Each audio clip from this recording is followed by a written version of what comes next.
यो नित्यमच्युतपदाम्बुजयुग्मरुक्म व्यामोहतस्तदितराणि तृणाय मेने अस्मद्गुरोर्भगवतोऽस्य दयैकसिन्धोः रामानुजस्य चरणौ शरणं प्रपद्ये। श्रीमद्गौतमदिव्यगोत्रप्रभवम् श्रीरामशूर्यात्मजम् श्रीमच्छ्रीमधुसूदनाङ्गकृपया सास्वश्रिया शोभितम् श्रीमन्तं वरयागिकं द्विजवरं श्रीवैष्णवानां प्रियं वेदान्तद्वयभावगं गुरुवरं श्रीकौशलेन्द्रं भजे। ज्ञानानन्दमयं देवं निर्मलस्फटिकाकृतिम् आधारं सर्वविद्यानां हयग्रीवमुपास्महे। उग्रं वीरं महाविष्णुं ज्वलन्तं सर्वतोदिशं नृसिंहं भीषणं भद्रं मृत्युं नमाम्यहम्। प्रह्लाद पराशर पुंडरीक व्यासाम्बरीश सुखसौनक भीष्मदालव्यान् रुकमांगदार्जुन वसिष्ठ विभीषणादीन् पुण्यानिमान् परं भागवतान् स्मरामि। रामं रामानुजं सीतां भरतं भारतानुजं सुग्रीवं वायुसूनं च प्रणमामि पुनः पुनः। वंशी विभूषितकरानवनीरदाभात् पीताम्बरादरुणबिम्बफलाधरोष्ठात् पूर्णेन्दुसुन्दरमुखादरविन्दनेत्रात् कृष्णात् परं किमपि तत्त्वमहं न जाने। जन्माद्यस्य यतोऽन्वयादितरतश्चार्थेष्वभिज्ञस्वराट् तेने ब्रह्महृदाय आदिकवयो मुह्यन्ति यत्सूरयः। तेजो वारिमृदां यथा विनिमयो यत्र त्रिसर्गो मृषा धाम्ना स्वेन सदा निरस्तकुहकं सत्यं परं धीमहि। यो ब्रह्मरुद्रशुकनारद भीष्ममुख्यैः रालक्षितो न सहसा पुरुषस्य तस्य सद्यो वशीकरणचूर्णमनन्तशक्तिं तं राधिकाचरणरेणुमनोस्मरामि। निगमकल्पतरोर्गलितं फलं शुकमुखादमृतद्रवसंयुतं पिबत भागवतं रसमालयं मुहुरहो रसिका भुवि भावुकाः। कर्पूरे गौरं करुणावतारं संसारसारं भुजगेन्द्रहारं सदा वसन्तं हृदयारविन्दे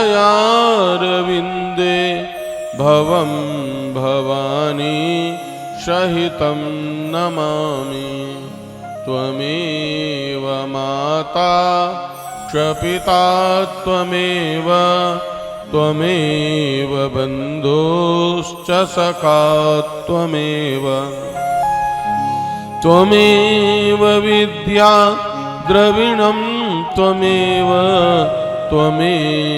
सर्वं मम देवदेव।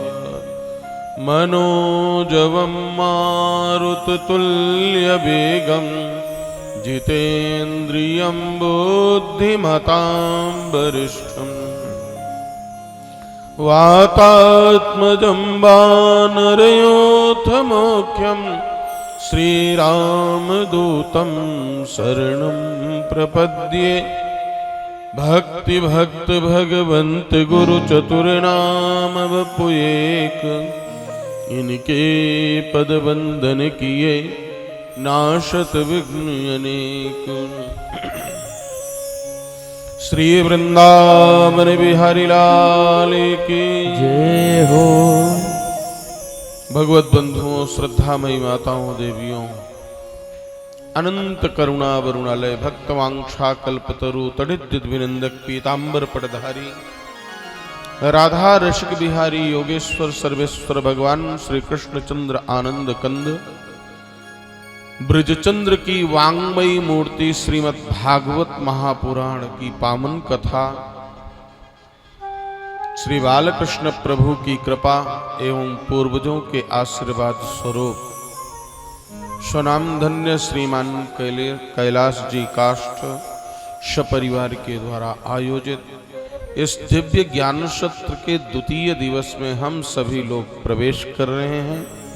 कल श्रीमद् भागवत महापुराण की कथा का महात्म आप लोगों ने श्रवण किया। 3 शक्तियां हैं बंधुओं इस धरती पर। एक को भगवान कहते हैं, एक को इंसान कहते हैं और एक को शैतान कहते हैं। भगवान बनना बड़ा कठिन है। भगवान की चर्चा कर लेना अलग बात है, लेकिन भगवान बनने की चेष्टा कभी मत करना, क्योंकि भगवान के गुण हमारे अंदर आ ही नहीं सकते। भगवान उसे कहते हैं जिसके अंदर 6 गुण हों। ऐश्वर्यस्य समज्ञस्य सिद्धिर यशसा श्रियः ज्ञान वैराग्ययोश्चैव षण्णाम भग इति ऋण। लोकोत्तर ऐश्वर्य जिसका हो, संसार में जिसका कोई शत्रु न हो, शत्रु और मित्र को एक दृष्टि से देखता हो, वही भगवान कहलाता है। सूर्य को क्या कहते हो? भगवान कहते हो। जल को क्या कहते हो? भगवान कहते हो। वरुण भगवान। अग्नि को क्या कहते हो? भगवान कहते हो। इनको भगवान क्यों कहा जाता है?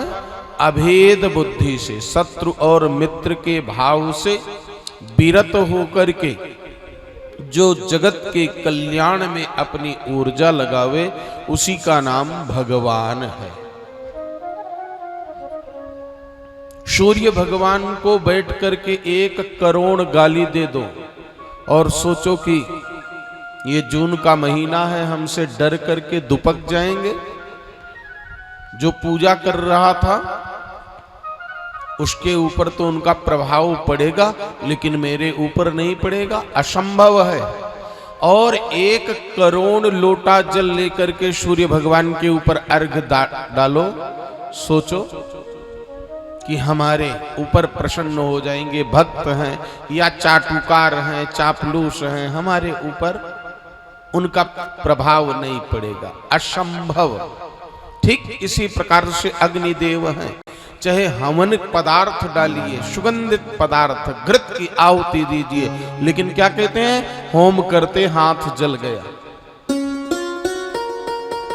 और चाहे कूड़ा कचरा डाल दीजिए, तब भी आप उनके प्रभाव से बच नहीं सकते। इसीलिए उनको भगवान कहा गया। भगवान की पहचान सीधी है, अभेद बुद्धि से जगत के कल्याण की जो कामना करता है, उसी का नाम भगवान। राम जी को भगवान क्यों कहा गया? माता जानकी को प्राप्त करना उनका धर्म था, लेकिन परमात्मा ने अपने स्वभाव का त्याग नहीं किया। शत्रु का भी जो हित कह ले, सोच ले, वही भगवान है। अनेक प्रकार से आप अनुभव कर सकते हैं। क्या आप अपने शत्रु का हित कभी सोच सकते हैं? हम मनुष्यों में तो साधारण सी एक भावना है। जो कोई हमको कांटा बोवे उसको बो दो भाला, वो भी जाने पड़ा किसी से पाला। लेकिन मेरे राघव को देखिए, वो भगवान इसलिए कहलाए कि जिसने प्रिय पत्नी परम पवित्रा भगवती जगत जननी जानकी का भी हरण किया, उस रावण के भी हित की कामना करते हैं। जामवंत को शांति दूत बना करके भेजते हैं। रामचरितमानस की ये चौपाई आप लोग देखें। काज हमारे तासु हित होई, काज हमारे तासु हित होई, त्रिभूषण करो बत कही सोई, त्रिभूषण करो बत कही होई।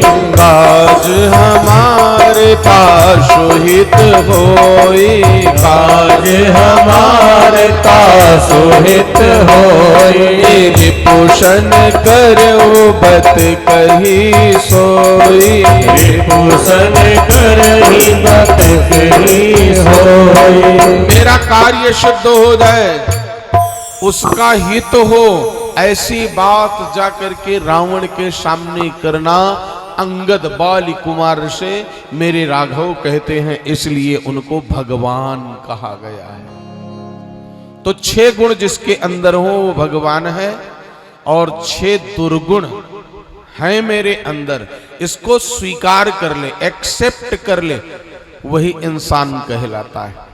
और जो अपने दुर्गुणों को ही अपना आभूषण मान ले, उसे ही क्या कहते हैं? शैतान कहते हैं। 6 दुर्गुण क्या हैं? काम, क्रोध, लोभ, मोह, मद, मत्सर, ये 6 दुर्गुण हैं। इन 6 दुर्गुणों को स्वीकार कर ले कि मेरे अंदर हैं, मैं कामी हूं, मैं क्रोधी हूं, मैं लोभी हूं, मेरे अंदर मोह है, मेरे अंदर अहंकार है। ये स्वीकारोक्ति ही हमें इंसानियत प्रदान कर देती है। हम मनुष्य कहलाते हैं, इंसान कहलाते हैं। नहीं नहीं, ये तो होना ही चाहिए, ये तो होना ही चाहिए। जब ये भाव आ जाए तो हम ही शैतान हो जाते हैं। इंसान और शैतान में इतना ही अंतर है। तो इंसान को इंसान बनाने के लिए, मानव जाति के लिए एक संविधान बना, जिसका नाम है श्रीमद् भागवत महापुराण। ये कोई कथा नहीं है, कोई कहानी नहीं है। जैसे एडवोकेट साहब बताते हैं, अनुच्छेद इतने के अंतर संविधान में ये बात लिखी हुई है, वैसे मानव जीवन को पिता के साथ कैसे व्यवहार करना है, पुत्र के साथ कैसे व्यवहार करना है, पत्नी के साथ कैसे व्यवहार करना है, मित्र के साथ कैसे व्यवहार करना है, कैसे चलना है, कैसे उठना है, कैसे बैठना है, कैसे खाना है, हर एक बात श्रीमद् भागवत महापुराण में सिखाई गई है, बताई गई है। इसलिए मानव जीवन जीने का संविधान कहा गया है। 6 प्रश्न हैं भागवत जी में मुख्य, वही 6 प्रश्न का उत्तर 18,000 श्लोकों में विशद रूप से वर्णन किया गया है। 6 गुण ईश्वर में, 6 दुर्गुण इंसान में और शैतान में, और इंसान को इंसानियत सिखाने के लिए श्रीमद् भागवत महापुराण में 6 प्रश्न हैं। किम श्रेयः शास्त्र सारः कः, किम स्वावतार प्रयोजनम, किं कर्म केवताराश्च धर्मः कः शरणं गतः। सूत जी महाराज से शौनकादिक ऋषियों ने पहला प्रश्न किया, किम श्रेयः, मानव जीवन हमें किस लिए प्राप्त हुआ है। दूसरा प्रश्न किया, ये हमारे भारतीय संस्कृति में बहु वाद है, अनेक वेद, पुराण, उपनिषद, अन्य धर्मों में केवल एक ही पुस्तक है, चाहे उसको उल्टा पढ़ लो, चाहे सीधा पढ़ लो, चाहे कैसे भी पढ़ लीजिए, लेकिन हमारी भारतीय संस्कृति में बहुदेवतावाद है और बहुत सारे सिद्धांत हैं। 18 पुराण, 4 वेद, 6 शास्त्र, 100 उपनिषद, कितनी स्मृतियां, ये सब एक मत कहां पर होती हैं, सब एक बात कहां कहना चाहती हैं, एक ही लक्ष्य इनका क्या होता है, इनका ध्येय वाक्य क्या है। दूसरा प्रश्न है, किम स्वावतार प्रयोजनम, परमात्मा इस धरती पर अवतार क्यों लेते हैं? एक नहीं, असंख्य अवतार लेते हैं। केवताराश्च, कितने अवतार हुए? चौथा प्रश्न, और अवतार लेकर के इस धरती पर करते क्या हैं? पांचवा प्रश्न है, और धर्मः कः शरणं गतः, धर्म किसकी शरण में जाता है? ये छठा प्रश्न है। इन 6 प्रश्नों का उत्तर एक श्लोक में सूत जी महाराज सौनकादिक ऋषियों को पहले देते हैं कि कृष्ण भक्ति परम श्रेयः शास्त्र सारश्च सैव हि प्रयोजनम सतो रक्षा कर्म सृष्ट्यादि लक्षणम अवतारा असंख्येया धर्मः भागवते स्थितः। मानव जीवन किसके लिए मिला है? भगवान का भजन करने के लिए मिला है। कैसा भजन? कहते हैं धर्मः सुनिष्ठितः पुंसां विश्वक्सेन कथासु यः नोत्पादयेत् यदि रतिश्रम एव हि केवलम् स वै पुंसां परो धर्मो यतो भक्तिर् अधोक्षजे ऐहुक्त्या प्रतिहता ययात्मा संप्रसीदति। परमात्मा ने बिना किसी कारण के हमें मानव शरीर दिया है, उनका कोई प्रयोजन नहीं है। बाबा तुलसी लिखते हैं, कबहु करि करुणा नर देहि देत ईस बिनु हेतु सनेहि। बिना किसी स्वार्थ के संसार के जितने रिश्ते हैं सब स्वार्थ से पड़े हैं। पत्नी को पति से स्वार्थ है, पति को पत्नी से स्वार्थ है, पुत्र को पिता से स्वार्थ है, गुरु को शिष्य से स्वार्थ है। संसार में कोई बिना स्वार्थ के नहीं है। सुर नर मुनि सब कई यह रीति स्वार्थ लाए करें सब प्रीति। और जब स्वार्थ की सिद्धि नहीं होती है तभी विवाद होता है। विवाद की जड़ क्या है? स्वार्थ की सिद्धि ना होना। लेकिन इस संसार में सकल ब्रह्मांड में केवल एक परमात्मा है जो जीवात्मा से निस्वार्थ प्रेम करता है। तो हमें भी परमात्मा का भजन कैसे करना चाहिए? निस्वार्थ करना चाहिए। उन्होंने हमें मानव जीवन निस्वार्थ दिया, तो हमें भगवान का भजन भी निस्वार्थ करना चाहिए। कल हमने आपसे निवेदन किया 84 लाख योनियों में भटकने के बाद तब ये मानव जीवन मिला है। जैसे माला जप करते हो ना, उस माला में किसी से भी पूछिए कितने दाना की माला है, तो बड़ी जल्दी बोल देंगे 108 दाना की माला है, मणिका की माला है। लेकिन कोई भी बोलता है सही नहीं बोलता है। माला में 109 दाना होते हैं। जब उनसे कहो तो क्या कहेंगे? अरे वो सुमिरनी की गिनती नहीं की जाती है। इसी प्रकार से 84 लाख योनियों में मानव योनि की गिनती नहीं की जाती है। पहले हमारे बुजुर्ग दुकान करते थे, उसमें एक डिब्बा ऐसा रहता था जो राम जी के नाम का रहता था। उसकी गिनती दुकान में नहीं होती थी। राम जी अगिनत हैं, राम जी अनमोल हैं। परमात्मा ने हमें मानव शरीर ऐसा दिया, इसलिए परमात्मा का भजन भी कभी कभी निस्वार्थ करना चाहिए। जब निस्वार्थ करोगे ना तो सारे स्वार्थ पूर्ण हो जाएंगे अपने आप। तो कृष्ण भक्ति परम श्रेयः, यही बात को गीता, भागवत, रामायण 18 पुराण कहते हैं। इस धरती पर भारत की ये पावन भूमि, भारत माता अनेक बार छली गई। यहां पर कितने आक्रमण हुए, कितने लोगों ने राज्य किया, संस्कृति को नष्ट करने का प्रयत्न किया, कोई बलपूर्वक किया, कोई छद्मवेश से किया। उन्हीं में एक राजा हुआ जिसका नाम था बादशाह अकबर। एक बार अकबर प्रच्छन्न, वो छिप करके हिंदू धर्म पर वार करने वाला था। उसने कहा नहीं, हम तो सभी धर्मों को मानते हैं, दीन इलाही धर्म चलाया। और उसने हिंदू संस्कृति को जानने के लिए एक घोषणा करवाई। मेरे घोड़े पर इधर से उधर पैर रखते समय तक 4 वेद, 18 पुराण, 6 शास्त्रों का ध्येय वाक्य क्या है, सार तत्व क्या है, बता देगा यदि कोई विद्वान तो जीवित रहेगा, अन्यथा इस धरती को विद्वान, पंडित, शास्त्रज्ञ लोगों से हीन कर दूंगा। कितने सिर काटते चला गया। विद्या की अधिष्ठात्री भगवती सरस्वती जहां पर साक्षात विराजमान है, काशी नगरी, भूत बावन भोलेनाथ की नगरी में पहुंचा। बड़े बड़े विद्वान गंगा जी के तट पर चिंतन मनन कर रहे थे, वो खोज न पाए। एक छोटी सी नन्ही सी ब्राह्मण देव की कन्या पिता से अत्यंत प्रेम करती थी, वो गार्गायनी थी, गार्गी थी, साक्षात वो ही सरस्वती थी।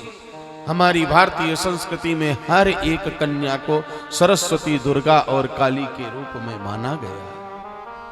वो पिता के गले में जाकर के लटक गई।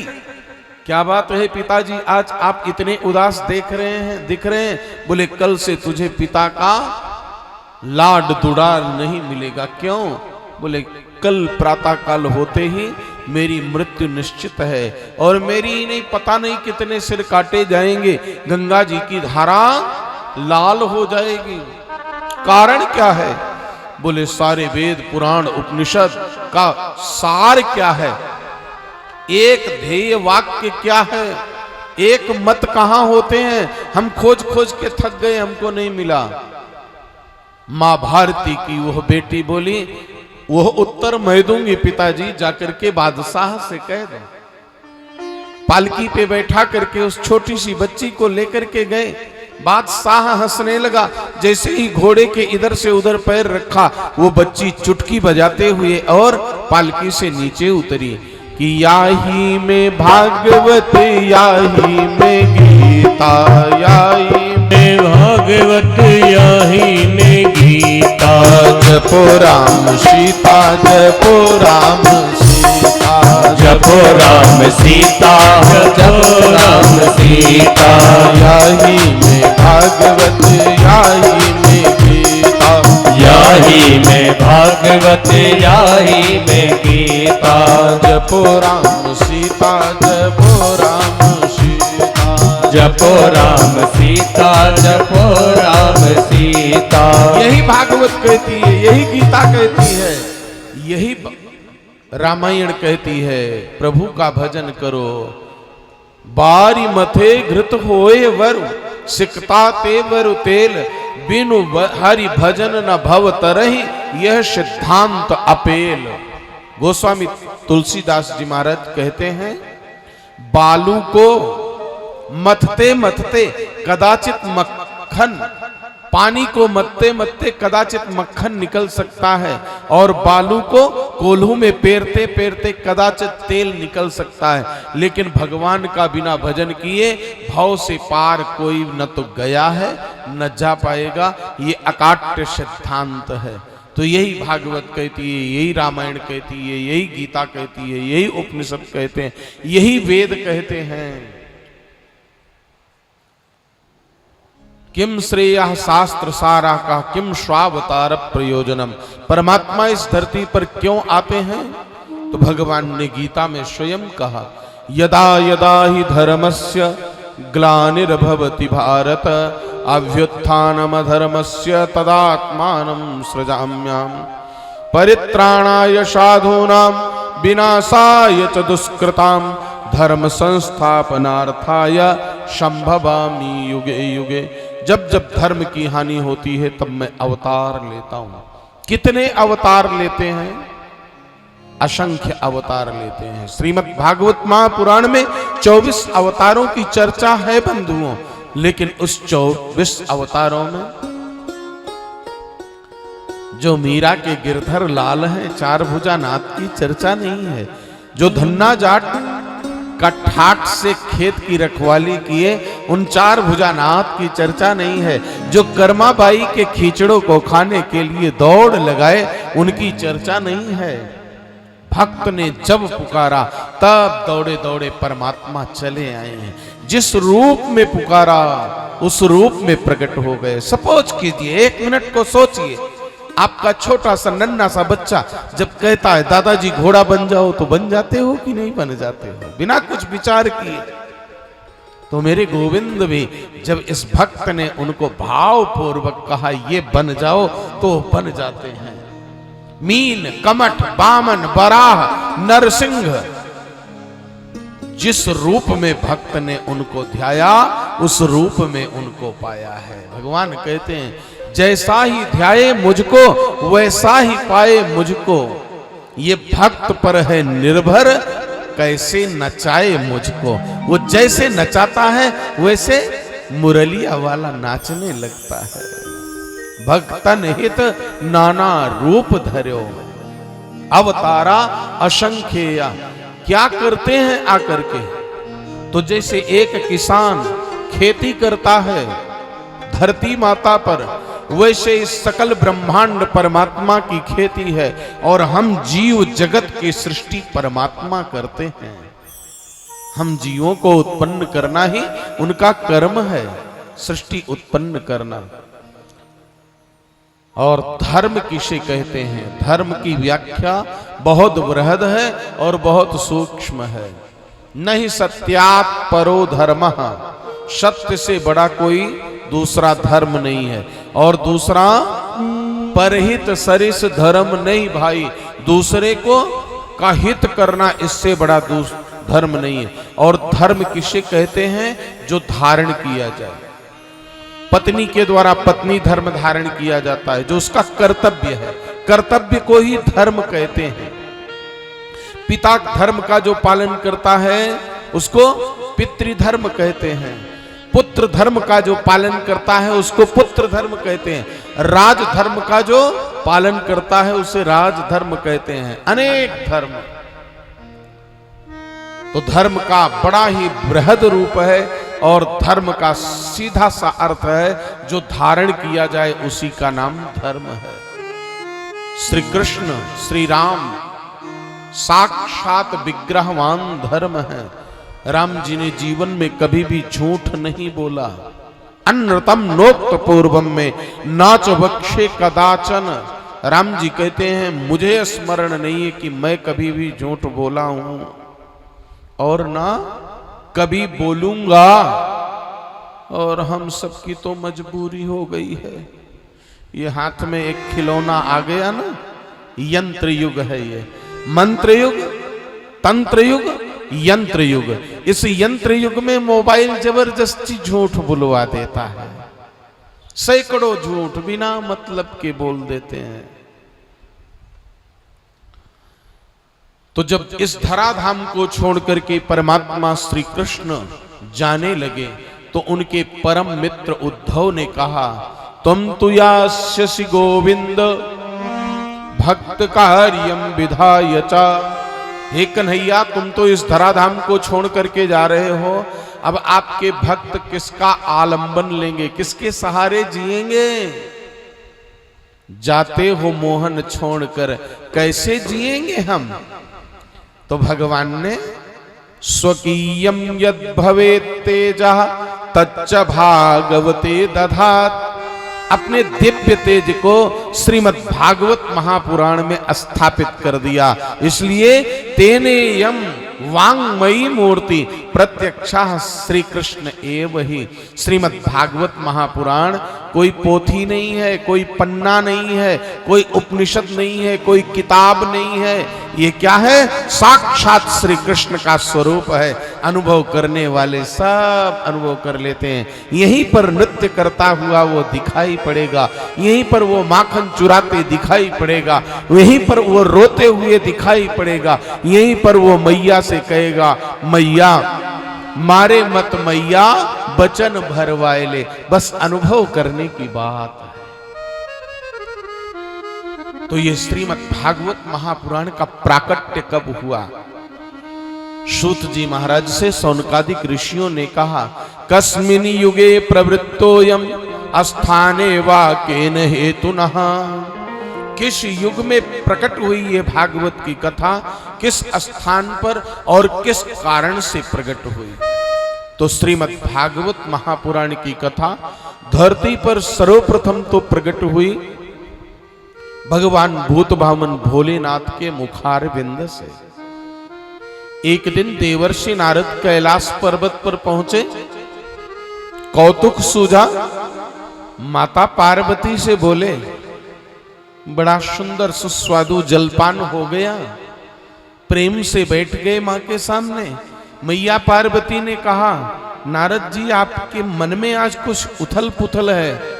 बोले, आपसे एक छोटी सी बात पूछना चाहता हूं, अगर बुरा ना लगे तो। बोले, हाँ पूछो पूछो ना। बोले, भोले बाबा आपको कितना प्रेम करते हैं? बोले, वो शब्दों में वर्णित नहीं किया जाता। बोले, प्रेम वो है जहां पर दुराव छिपाव ना हो।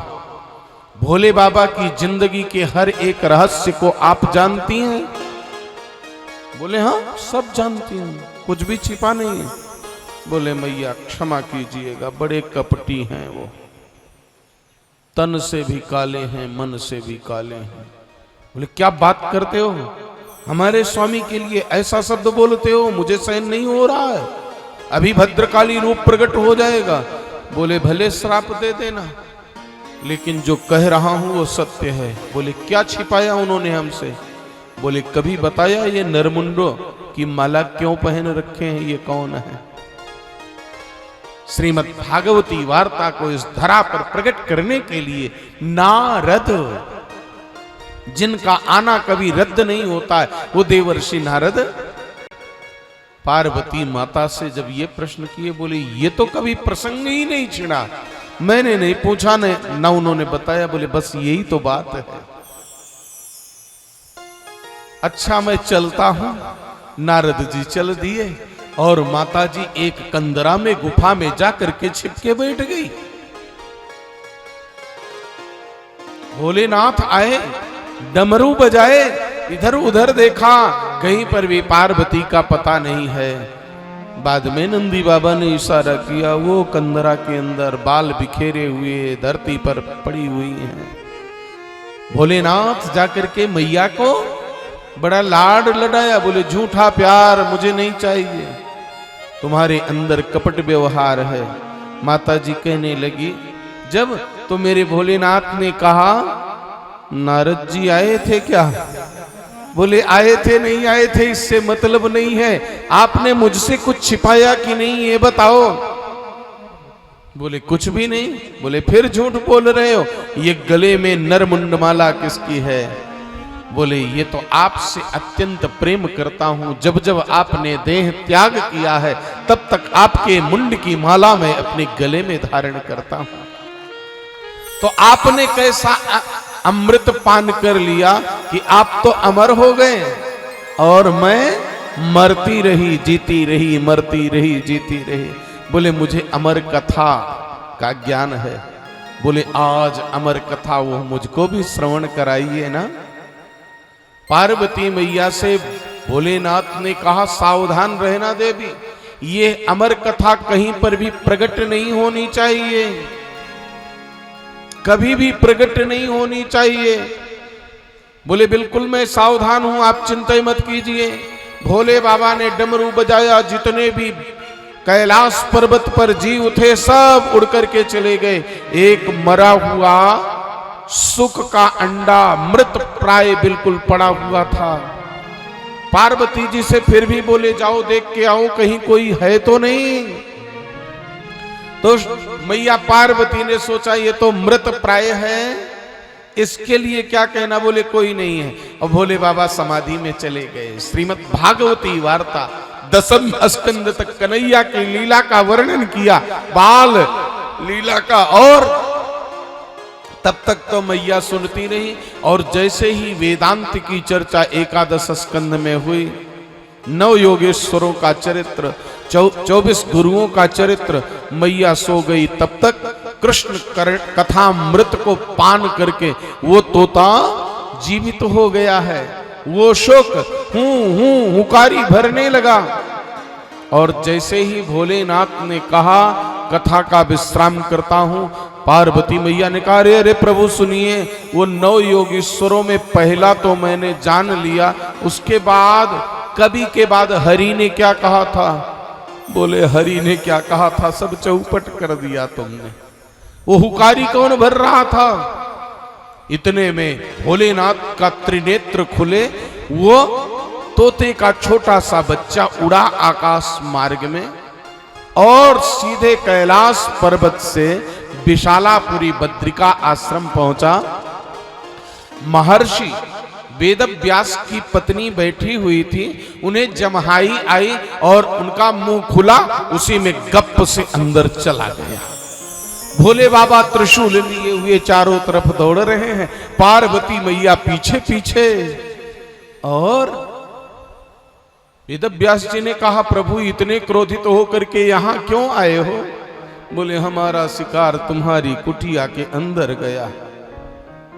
पार्वती ने पैर पकड़ा। भगवन गलितम चांडम, जो गलित अंड था, जिस अमरत्व को प्राप्त करके वो चैतन्य हो गया, अब उसको आप कैसे मार पाओगे। चुपचाप खाली हाथ लौट चलो, इसी में भलाई है।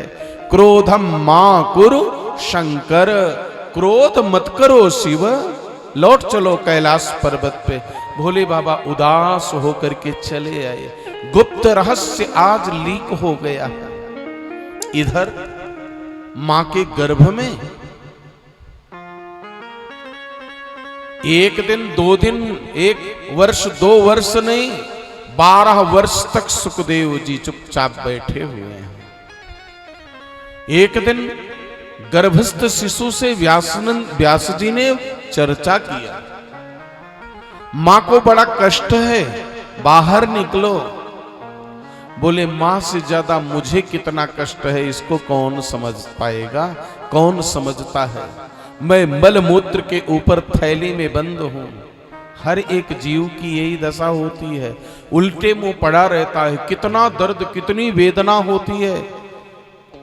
पहले जब सिलबट्टा पर माताएं चटनी बनाती थी, मसाले पीसती थी, तो कदाचित गलती से अगर आंख के पास यूं हाथ लग जाए तो कितनी चिरमिराहट होती थी, कितनी जलन होती थी। गर्भस्थ शिशु जब मां के गर्भ में रहता है तो मैया अपने मुख के स्वाद को बनाने के लिए तिक्त, कट्व, अम्ल, चटपटा पदार्थ जब खाती है तो इतनी ही कोमल चमड़ी उस गर्भस्थ शिशु की होती है मां के गर्भ में, और वो कितना छटपटाता है, लेकिन वो बाहर नहीं निकल सकता है, वो बचा नहीं सकता है अपने को। तो वही शुकदेव ऋषि कह रहे हैं मुझे भी तो अपार कष्ट है, मेरे कष्ट को कौन अनुभव करेगा। तो मैं क्या करूं, मां के कष्ट को कैसे निवृत्त करोगे। बोले जाओ श्री कृष्ण से पहले पूछ के आओ, वचन लेके आओ। मेरी माया उनको, उनकी माया मेरे को व्याप्त नहीं होगी, ये वचन दे दें। मेरे गोविंद के चरणों में व्यास जी गए, प्रार्थना किया, और भगवान श्री कृष्ण प्रभु ने कहा मेरी माया उनको व्याप्त नहीं होगी। वो तो माया के बंधन से मुक्त करने के लिए मेरी पावन कथा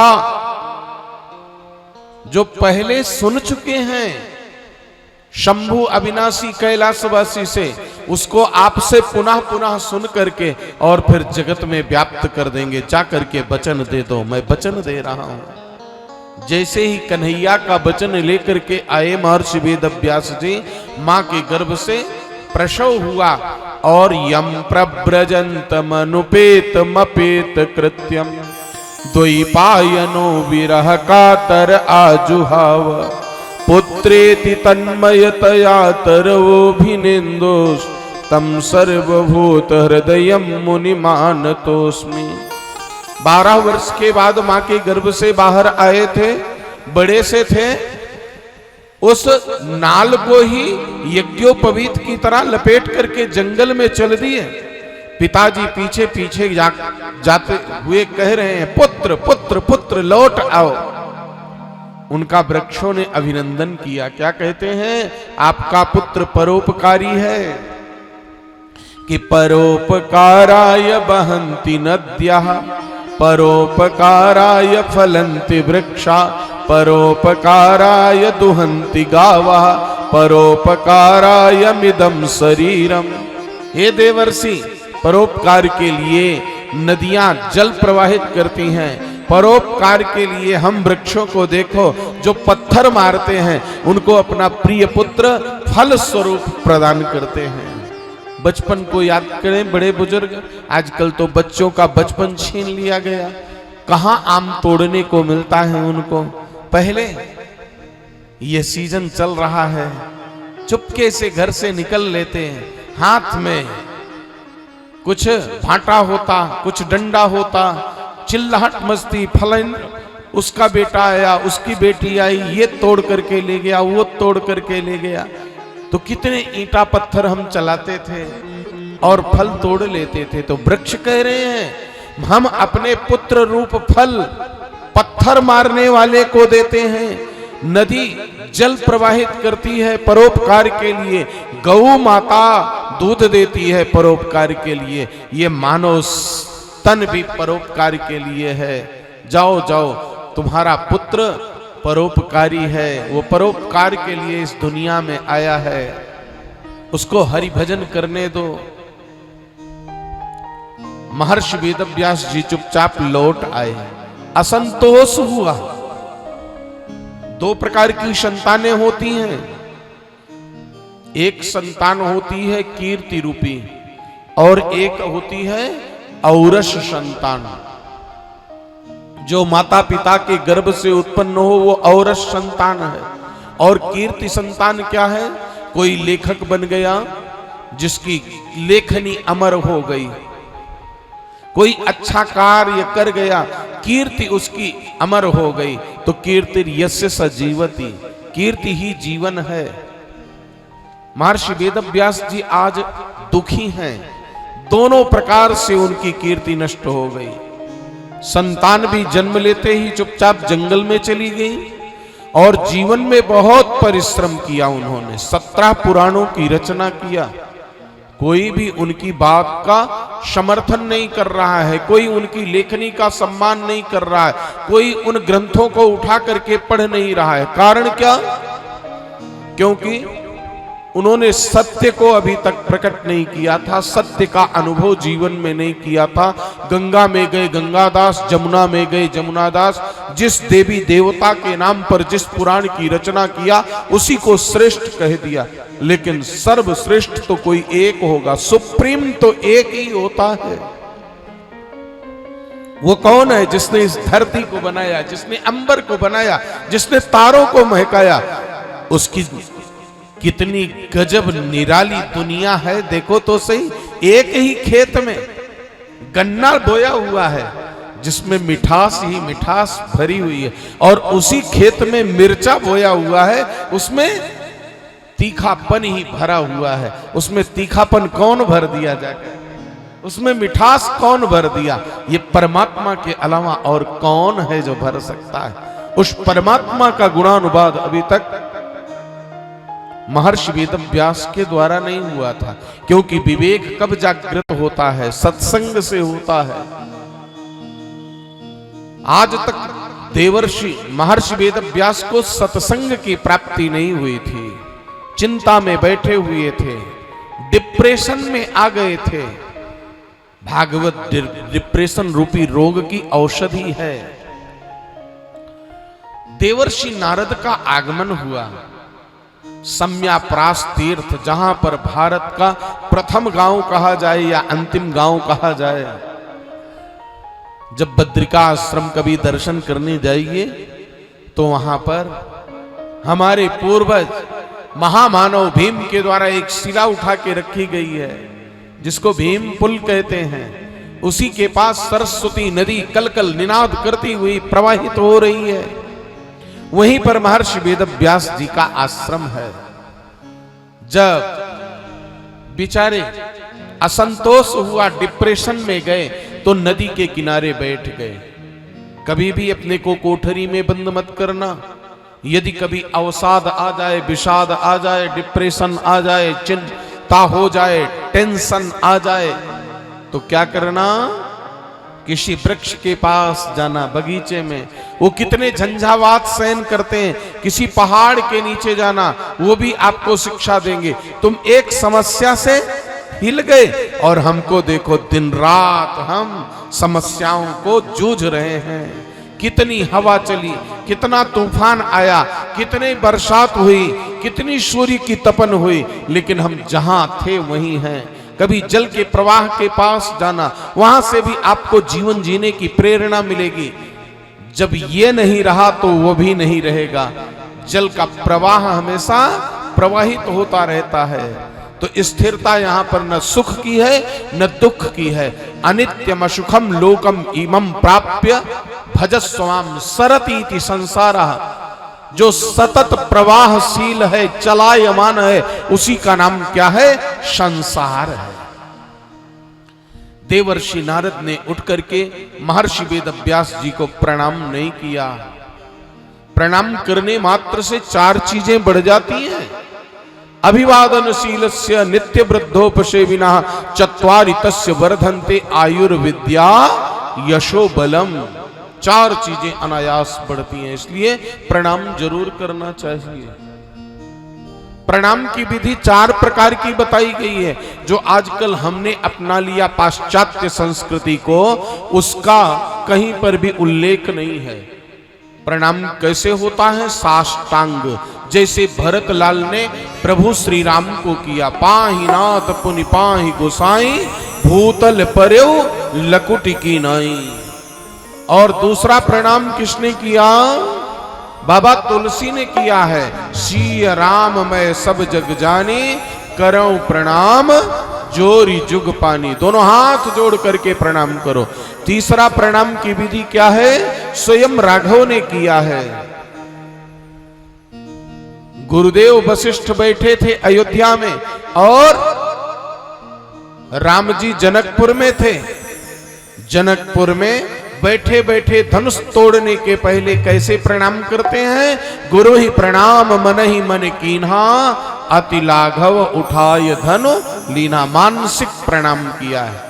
और जब शरीर बिल्कुल असमर्थ हो जाए तो नेत्रों से प्रणाम किया जाता है। श्रीमद् भागवत महापुराण का एक पात्र पितामह भीष्म नेत्रों से प्रणाम श्री कृष्ण कन्हैया लाल को करता है, क्योंकि वो सरसैया पर पड़ा हुआ है। न हाथ उठ सकते हैं, न वो खड़ा हो सकता है, न साष्टांग कर सकता है।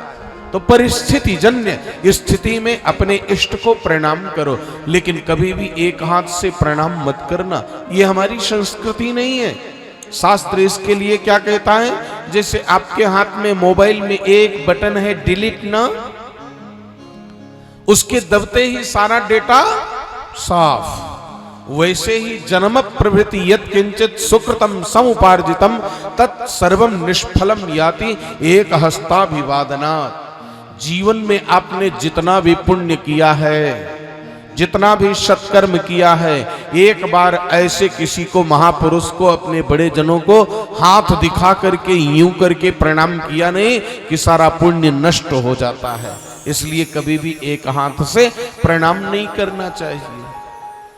पहले तो बहुएं बड़े ढंग से प्रणाम करती थी।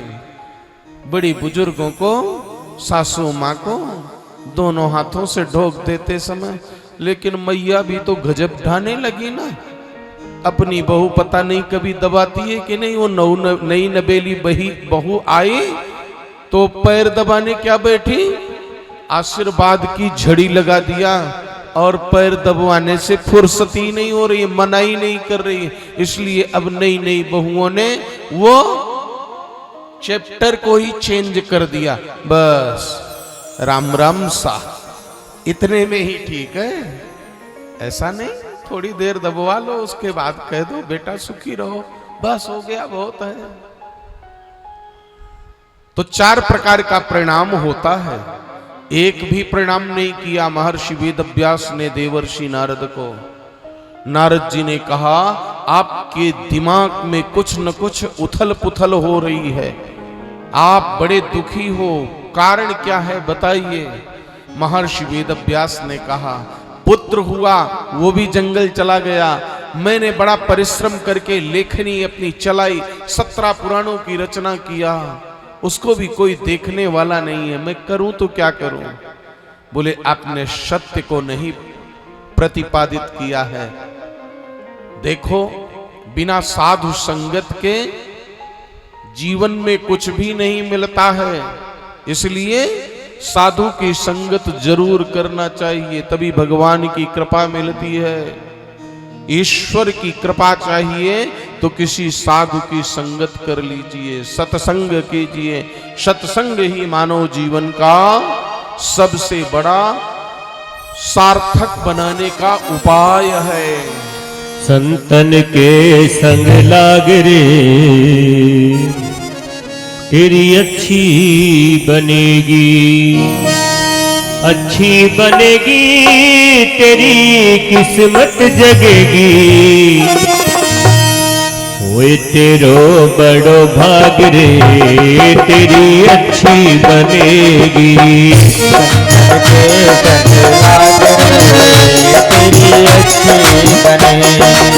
अच्छी बनेगी तेरी किस्मत जगेगी, अच्छी बनेगी तेरी किस्मत जगेगी, अच्छी बनेगी तेरी किस्मत जगेगी, अच्छी बनेगी तेरी किस्मत जगेगी। संतन के संग लाग रे तेरी अच्छी बनेगी, संतन के संग लाग रे तेरी अच्छी बनेगी।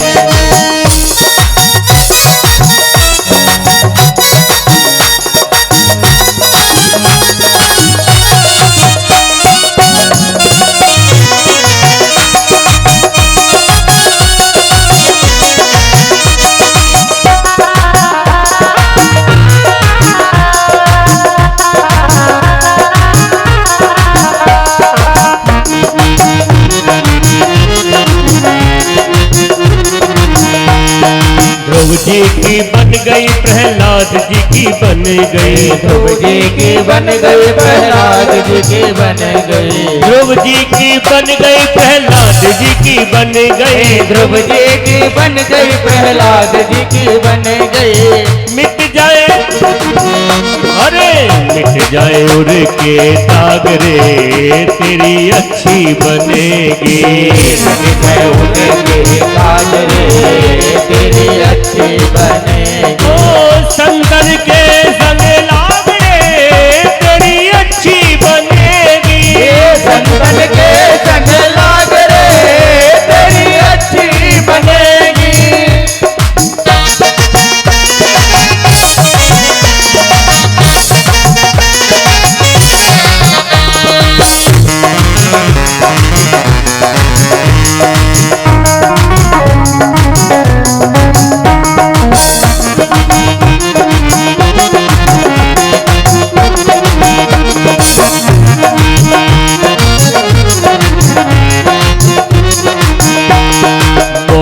निशा में बहुत दिन सोयो, निशा में बहुत दिन सोयो, मोहन निशा में बहुत दिन सोयो, मोहन निशा में बहुत दिन सोयो, बहुत दिन सोयो, बहुत दिन सोयो, बहुत दिन सोयो, बहुत दिन सोयो। जाग सके तो जाग रे, जाग सके तो जाग रे तेरी अच्छी बनेगी, जाग रे तेरी अच्छी बनेगी। संतन के संग लाग रे तेरी अच्छी बनेगी। संतन के संग लाग रे तेरी अच्छी बनेगी। हरि बोल।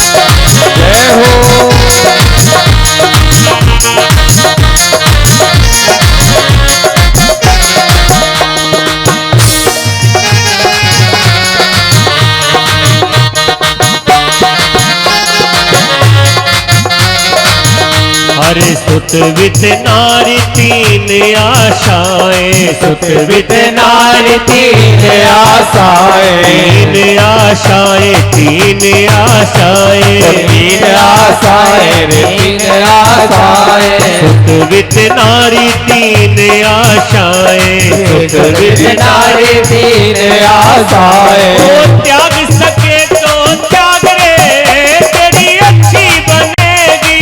त्याग सके तो त्याग रे तेरी अच्छी बनेगी। ओ संतन के संग लाग रे तेरी अच्छी बनेगी।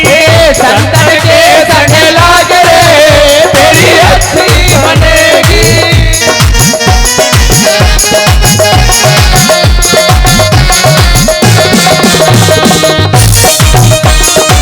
श्री राधे।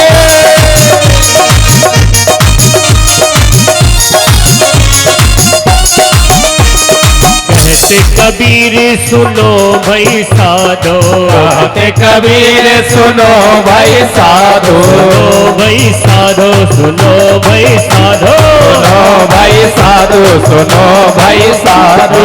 कहते कबीर सुनो भाई साधो, कहते कबीर सुनो भाई साधु। हरि सुमिरन में लाग रे तेरी अच्छी बनेगी। हरि सुमिरन में लाग रे तेरी अच्छी बनेगी। संतन के संग लाग रे तेरी अच्छी बनेगी। संतन के संग लाग रे तेरी अच्छी बनेगी। अच्छी बनेगी तेरी किस्मत जगेगी। अच्छी बनेगी तेरी किस्मत जगेगी। अच्छी बनेगी तेरी किस्मत जगेगी। अच्छी बनेगी तेरी किस्मत जगेगी। संतन के संग लाग रे तेरी अच्छी बनेगी। संतन के संग लाग रे तेरी अच्छी बनेगी। संतन के संग लाग रे तेरी अच्छी बनेगी। संतन के संग लाग रे तेरी अच्छी बनेगी। लाग रे तेरी अच्छी बनेगी। संतन के संग लाग रे तेरी अच्छी बनेगी। संतन के संग लाग रे।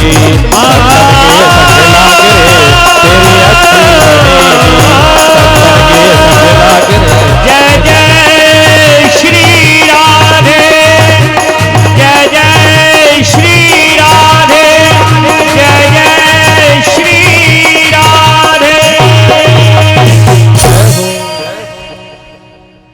देवर्षि नारद ने कहा, आपने अभी तक सत्संग नहीं किया, इसलिए विवेक की प्राप्ति नहीं मिली है। मैं अपने जीवन से आपको बताता हूं। मैं पूर्व जन्म में दासी का पुत्र था। एक दिन मेरे भाग्य से जिन श्रीमान जी के यहां मेरी माता दासी का काम करती थी, संतों का आगमन हो गया। संत महापुरुष छोटे बच्चों से ज्यादा स्नेह रखते हैं। क्यों?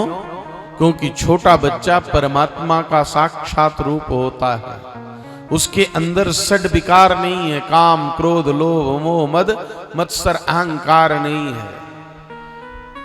लेकिन आजकल की नई नई जो मैया हैं, वो उसके अंदर जन्म लेते ही जब वो तोतली वाणी में बोलता है तो उसको जय श्री कृष्णा राधे राधे नहीं सिखाएंगी, एक शब्द सिखाना चालू कर देती हैं। क्या? सॉरी बोल। उसको पता ही नहीं है मेरे से गलती क्या हुई, फिर सॉरी किस बात की बोले। कभी यह शिक्षा मत दो माताओं। बच्चा बोलना सीखे तो उसको यही सिखाओ, राधे राधे, जय श्री कृष्णा। यह नींव है, इसमें जो मजबूती आ गई तो कभी भी हिलने डुलने वाला नहीं है। प्रभु भक्त बनाना चाहते हो संतान को तो बाल्यावस्था में अपने साथ नित्य प्रति मंदिर लेकर के जाओ। साधु संतों के सामने स्वयं पहले प्रणाम करो, फिर बच्चे को प्रणाम करने को कहो। आप बार बार कह रहे हो ढोक दो ढोक दो, और आप ऊंट की तरह खड़े हो तो बच्चा कभी नहीं झुकेगा। पहले आप झुक जाइए, बच्चा आपका अनुकरण कर लेगा। नारद जी कहते हैं उस घर में सबसे छोटी संतान मैं थी, इसलिए मुझे संतों ने स्वीकार कर लिया। उनके लिए पुष्प चयन करना, उनके लिए फल तोड़ के ले आना, उनके यज्ञ के लिए समिधा तोड़ करके लकड़ी ले आना, उनके लिए भोजन की व्यवस्था में झाड़ू बहारू बर्तन साफ करना, ये सब करते करते थोड़ी थोड़ी प्रसादी मिलती। उनका अनुकरण करता, जाप करता बैठ करके। किसी का भी जूठा नहीं खाना चाहिए, शास्त्र भी मना करता है। लेकिन कोई तपस्वी संत हो, उनकी यदि उच्छिष्ट मिल जाए, शीत प्रसादी जिसको कहा जाता है, तो जीवन में दृष्टि बदल जाएगी। भगवान भाष्यकार रामानुजाचार्य जी इस धरती पर आज से 1000 वर्ष पूर्ण प्रकट हुए। एक बार वो अपने भक्त मंडली को दर्शन देने के लिए नगर नगर भ्रमण कर रहे थे, सनातन संस्कृति का प्रचार करने के लिए। एक नगर में उनके 2 शिष्य थे, एक परम धनवान था और एक बहुत ही दीन था, दरिद्र था बेचारा। धनवान के घर में संदेशा भेजा, मैं आ रहा हूं। बोले आने दो गुरुजी को, सब व्यवस्था हो गई है, कोई बात नहीं है। आवत ही हर से नहीं, नैनन नहीं स्नेह, तेहि घर कबहु न जाइए, कंचन बरसे में है। जब गुरु के द्वारा संदेशा मिले, वो जीव भाग्यशाली है जिसके घर में सदगुरु का आगमन होता है, तो दौड़ पड़ो, पलक पावने बिछा दो। अहंकार में भरे हुए उस शिष्य की तरफ न जा करके सतगुरुदेव उस दीन व्यक्ति के दरवाजे पर गए। दीनता ऐसी थी कि धर्म पत्नी स्नान कर रही थी, एक ही वस्त्र था, उसी को स्नान करके सुखवा के पहन के आती। सतगुरुदेव ने आवाज लगाई, बोले अपनी पुत्री का प्रणाम कीजिए मेरे धर्म पिता, मेरी स्थिति को आप समझते हैं, आपसे कुछ छिपा नहीं है। गुरुदेव ने अपना उत्तरीय वस्त्र उठाया और स्नानागार की तरफ फेंक दिया। पुत्री आकर के संत चरणों को प्रणाम कर।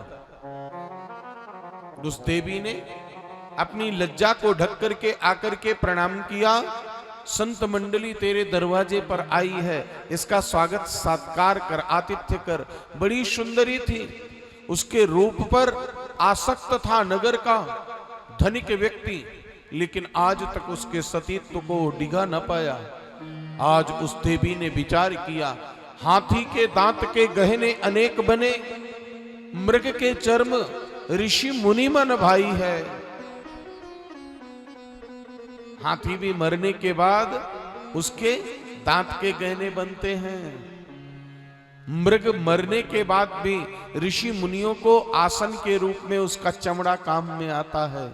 यहां तक कि मरने के बाद मैं करने वाला मेमिया बकरा की भी खाल जो है वो ढोल मृदंग में लगाई जाती है और मंदिर में, देवालय में भगवान की आरती में बजाई जाती है। लेकिन मानव तन, इसकी 3 ही गति होती है बंधुओं, कृमि, बिट और भस्म। यदि मिट्टी में गाड़ दिया गया तो इसी में कीड़े उत्पन्न हो जाएंगे, नदी में प्रवाहित कर दिया गया तो जलीय जंतु खा करके विष्ठा कर देंगे, और आग में जला दिया गया तो राख बन जाएगा। उस देवी ने विचार किया, आज इस शरीर का समर्पण उसके सामने करती हूं संत सेवा के लिए। वो लोलुप था, जो कुछ मांगा दिया। गुरुदेव को भोजन करा करके और सज धज करके चली। कहां जा रही है पुत्री? बोले किसी का उधारा है, उसको चुकाने जा रही हूं गुरुदेव। बोले पहले प्रसादी खा ले, और जिसके पास जा रही है उसको भी मेरी प्रसादी दे देना।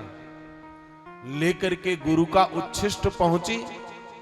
जो प्रतीक्षारत था उसके लिए भेड़िए की तरह भूखा था। जैसे ही उस गुरु प्रसादी को ग्रहण किया, सामने खड़ी हुई देवी उसको अपनी माता के समान दिखाई पड़ने लगी और चरणों में लौट गया। हे मां, जिसने मेरी दृष्टि बदल दिया, उन गुरुदेव के चरणों में मुझे भी पहुंचा दे। तो शीत प्रसादी दृष्टि बदल देती है और दृष्टि से सृष्टि बदल जाती है। इसलिए संतों का यदि कभी सत्संग मिले, अवसर मिले, तो उनकी शीत प्रसादी जरूर प्राप्त करना। देवर्षि नारद कहते हैं, संतों की शीत प्रसादी खाते खाते संसार से मेरा मन वैराग्य की तरफ जाने लगा। रमता जोगी बहता पानी, बहता हुआ पानी जिसको कल आपने गंगा जी में देख के आए, वो आज सैकड़ों किलोमीटर की यात्रा कर डाला होगा। लगेगा कि हाँ यूं है। ऐसे ही महात्मा लोग चलते फिरते रहते हैं, कभी यहां है, कभी वहां है, कभी कहीं है, कहीं। 4 महीने का समय बीता और वो संत महात्मा जाने लगे। नारद जी कहते हैं, मैंने कहा मुझे भी अपने साथ ले लो। बोले नहीं नहीं, अभी आपका दायित्व है, मां से आज्ञा लेके आओ। संसार की कोई भी मैया हो, अपने बेटा को साधु बनने की कभी आज्ञा नहीं देगी। चोर बन जाए, आतंकवादी बन जाए, संसार के सारे दुर्गुण उसके अंदर आ जाएं, लेकिन महात्मा बन जाए, वो तो कोई बिरली मां होती है जो कहती है कि हां जा पुत्र, संत बन जा। वो कोई होती है शंकराचार्य की मां, वो कोई होती है भगवत भक्ता देवी, जो अपनी संतान को आज्ञा देती है, शुद्धोसि नित्योसि निरंजनोसि। नारद जी की मां ने भी मना कर दिया। नारद जी रोज भगवान के सामने हाथ जोड़ करके प्रार्थना करने लगे, ये मां की ममता से मुक्त कर दो।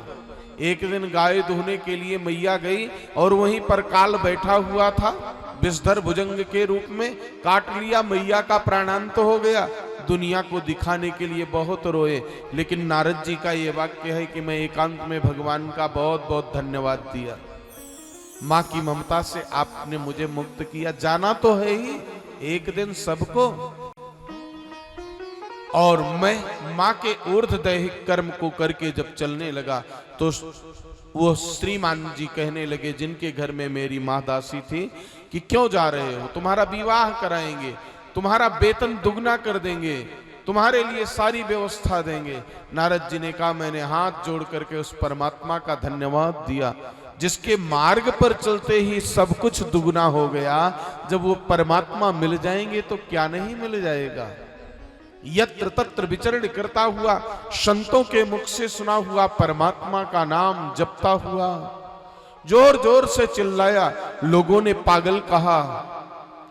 एक दिन स्वप्न में परमात्मा का दर्शन हुआ और उस झांकी को प्राप्त करने के लिए मैं बावला हो गया। बहुत काल तक भटकता रहा। एक दिन आकाशवाणी हुई, सकृत यद्दर्शितम रूपम एतत् कामायते नघ।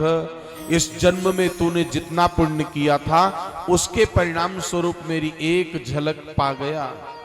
अब फिर से पुण्य अर्जित कर, सृष्टि का लय होगा, ब्रह्मा की गोदी से प्रकट होगा और मेरा अनंत दास बन जाएगा।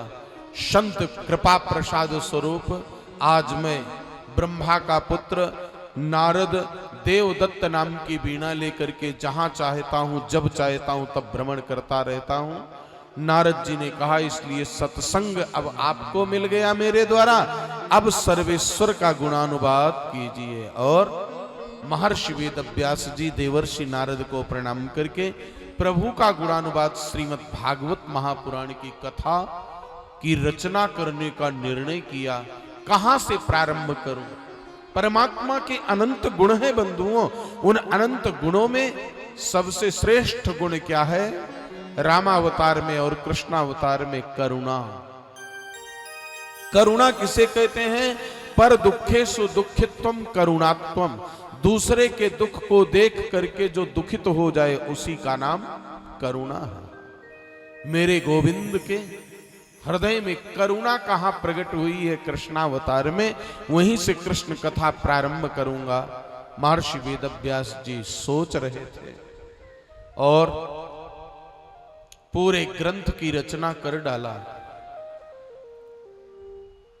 अब इसको जन जन में व्याप्त कौन करेगा? एक दिन पुत्र की याद आई, वो परमात्मा का परम भक्त है, तो श्रीमद् भागवत महापुराण का एक श्लोक अपने शिष्य को लिख करके दिया, जिसमें भगवान के सौंदर्य का वर्णन किया गया है। ले जाओ, जहां वो वन में अलक्षित हुए थे वहीं जोर जोर से बोलना। गोविंद के रूप का बड़ा सुंदर वर्णन इस श्लोक में किया गया है। वरापीडम नटवर बपु कर्णयो कर्णिकारं बिभ्रदबासः कनक कपिशं वैजयन्तीं च मालां रन्ध्रान् वेणोरधर सुधया पूरयन् गोपवृन्दैः वृन्दारण्यं शपदरमणं प्राविशद् गीतकीर्तिः।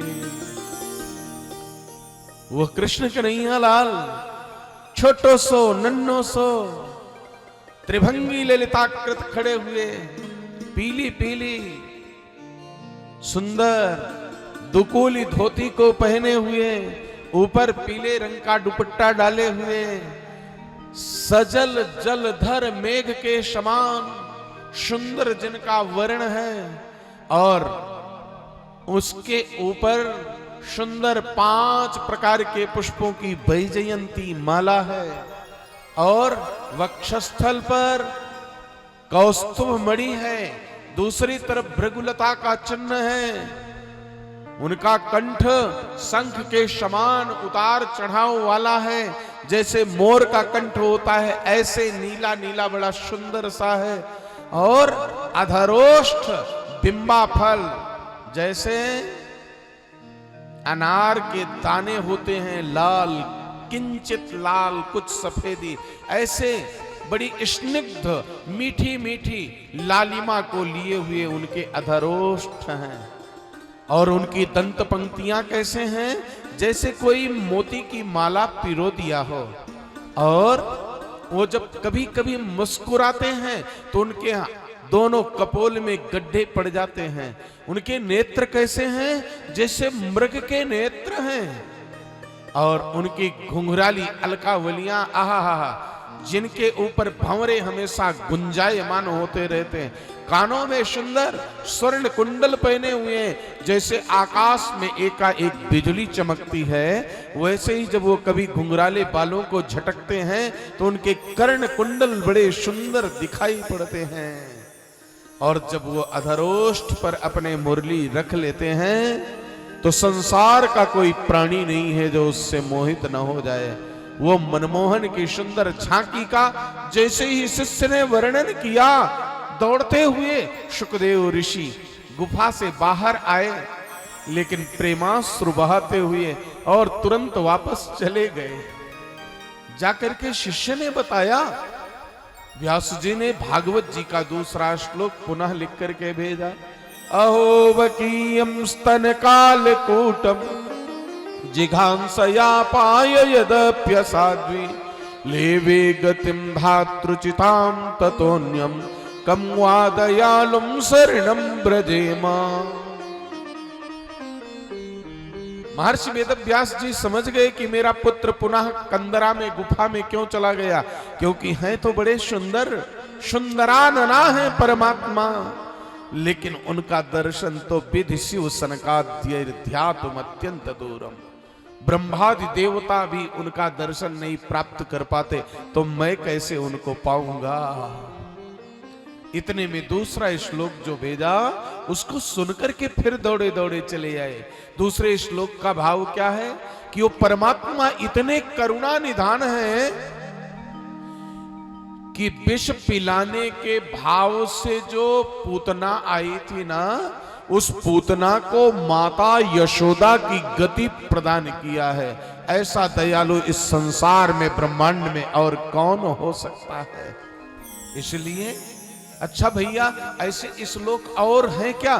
बोले आपके पिताजी ने 18,000 श्लोक ब्रह्म संगीता श्रीमद् भागवत महापुराण को लिख रखा है। तब शुकदेव ऋषि आए और महर्षि वेदव्यास जी ने जो श्रीमद् भागवत महापुराण लिखा था उसको अपने पिता से सुनने के लिए बैठ गए, पढ़ने के लिए बैठ गए।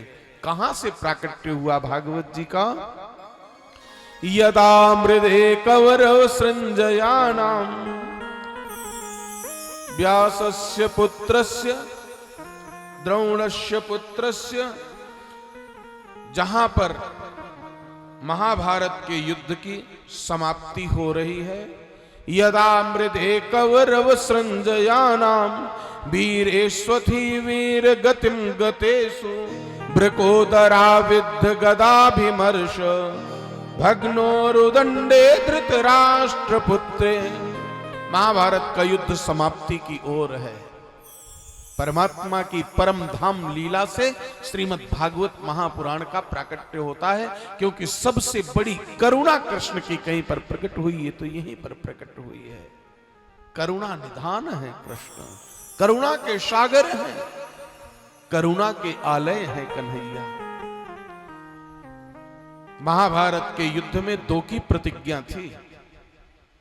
एक दुर्योधन की प्रतिज्ञा थी जो दुष्ट था, पापी था, दुराचारी था, जिसने भारत की मातृशक्ति की अस्मिता लज्जा पर कुदृष्टि डाल रखी थी। मैं इस द्रौपदी को निर्वस्त्र करके अपनी जंघा पर बैठाऊंगा। तो मेरे गोविंद ने उसकी प्रतिज्ञा को अपूर्ण कराने के लिए, भ्रष्ट करने के लिए वस्त्रावतार धारण किया और 10,000 हाथियों का बल रखने वाला दुशासन खींचते खींचते थक गया। द्रौपदी को जब भान हुआ गोविंद की कृपा का तो कह रही है, खींच दुशासन चीर हमार। जो पीर मेरे प्रभु सुन पई हैं, भाभी के गोद में जो बैठो हुई हैं, तो तन क्यों नाही देर लगई है। वो दौड़े दौड़े चले आएंगे। तो मेरे गोविंद ने क्या अद्भुत लीला किया है।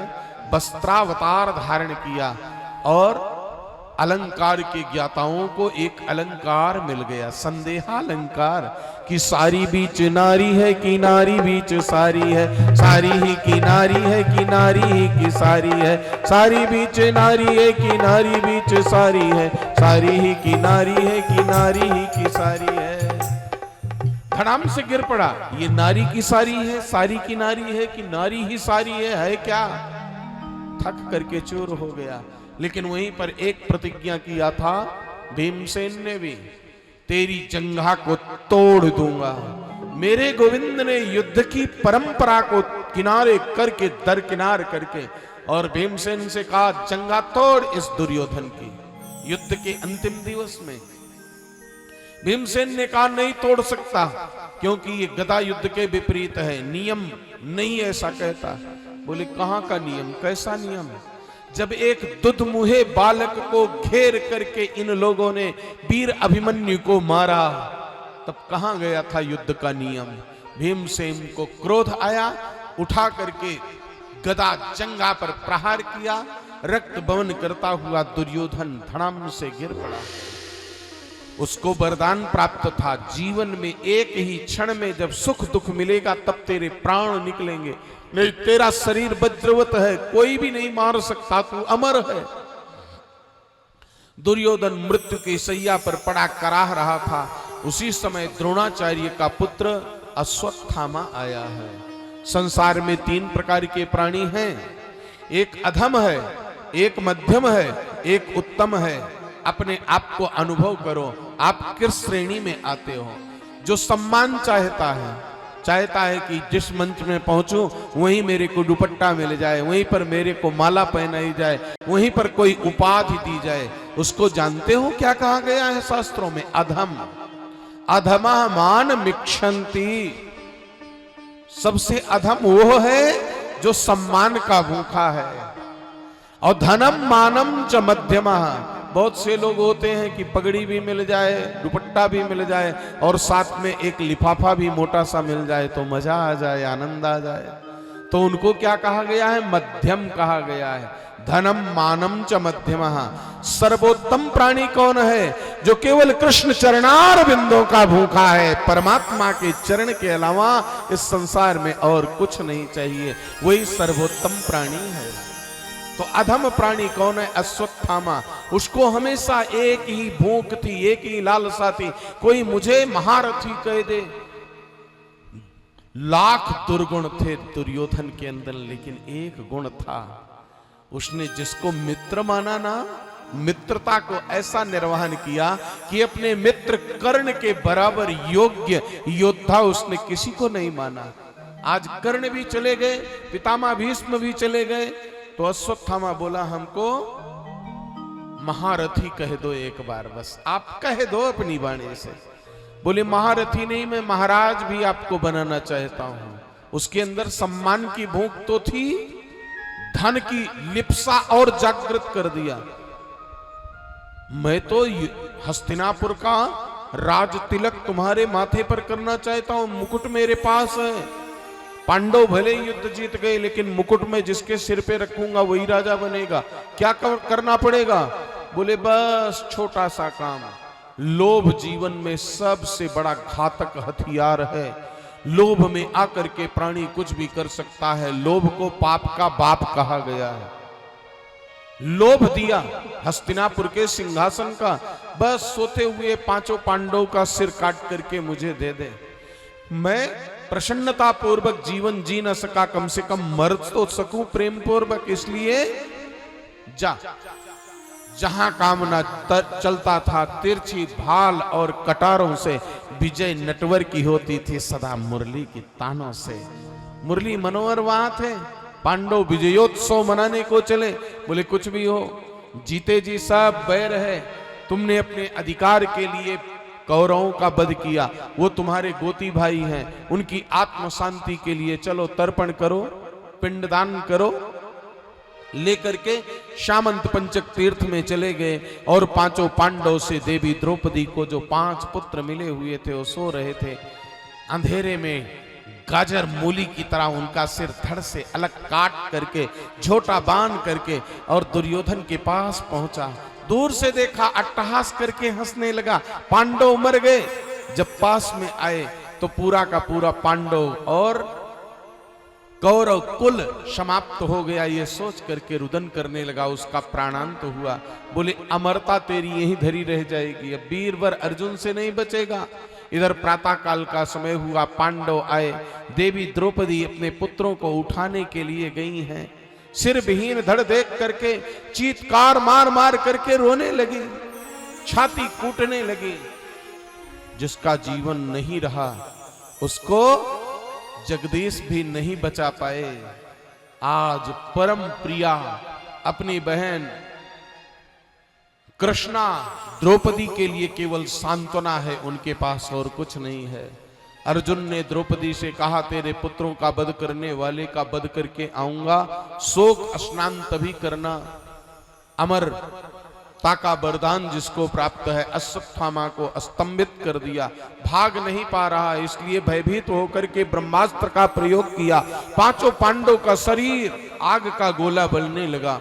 अर्जुन ने कहा कृष्ण कृष्ण महाबाहो भक्तानाम अभयंकरा।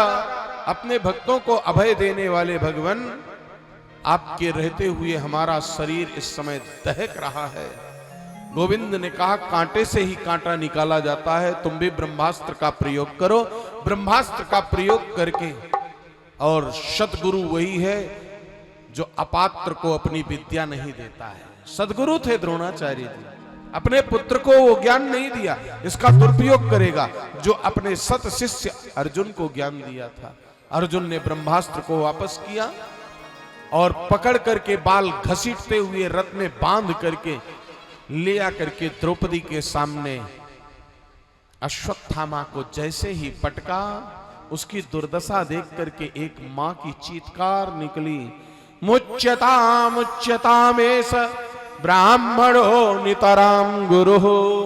अरे छोड़ दो, ये केवल ब्राह्मण नहीं है, ये तुम्हारे गुरु का पुत्र है। आत्मा वही जायते पुत्रा, जिनसे तुमने सारे वेद वेदांत शस्त्र विद्या सीखा है।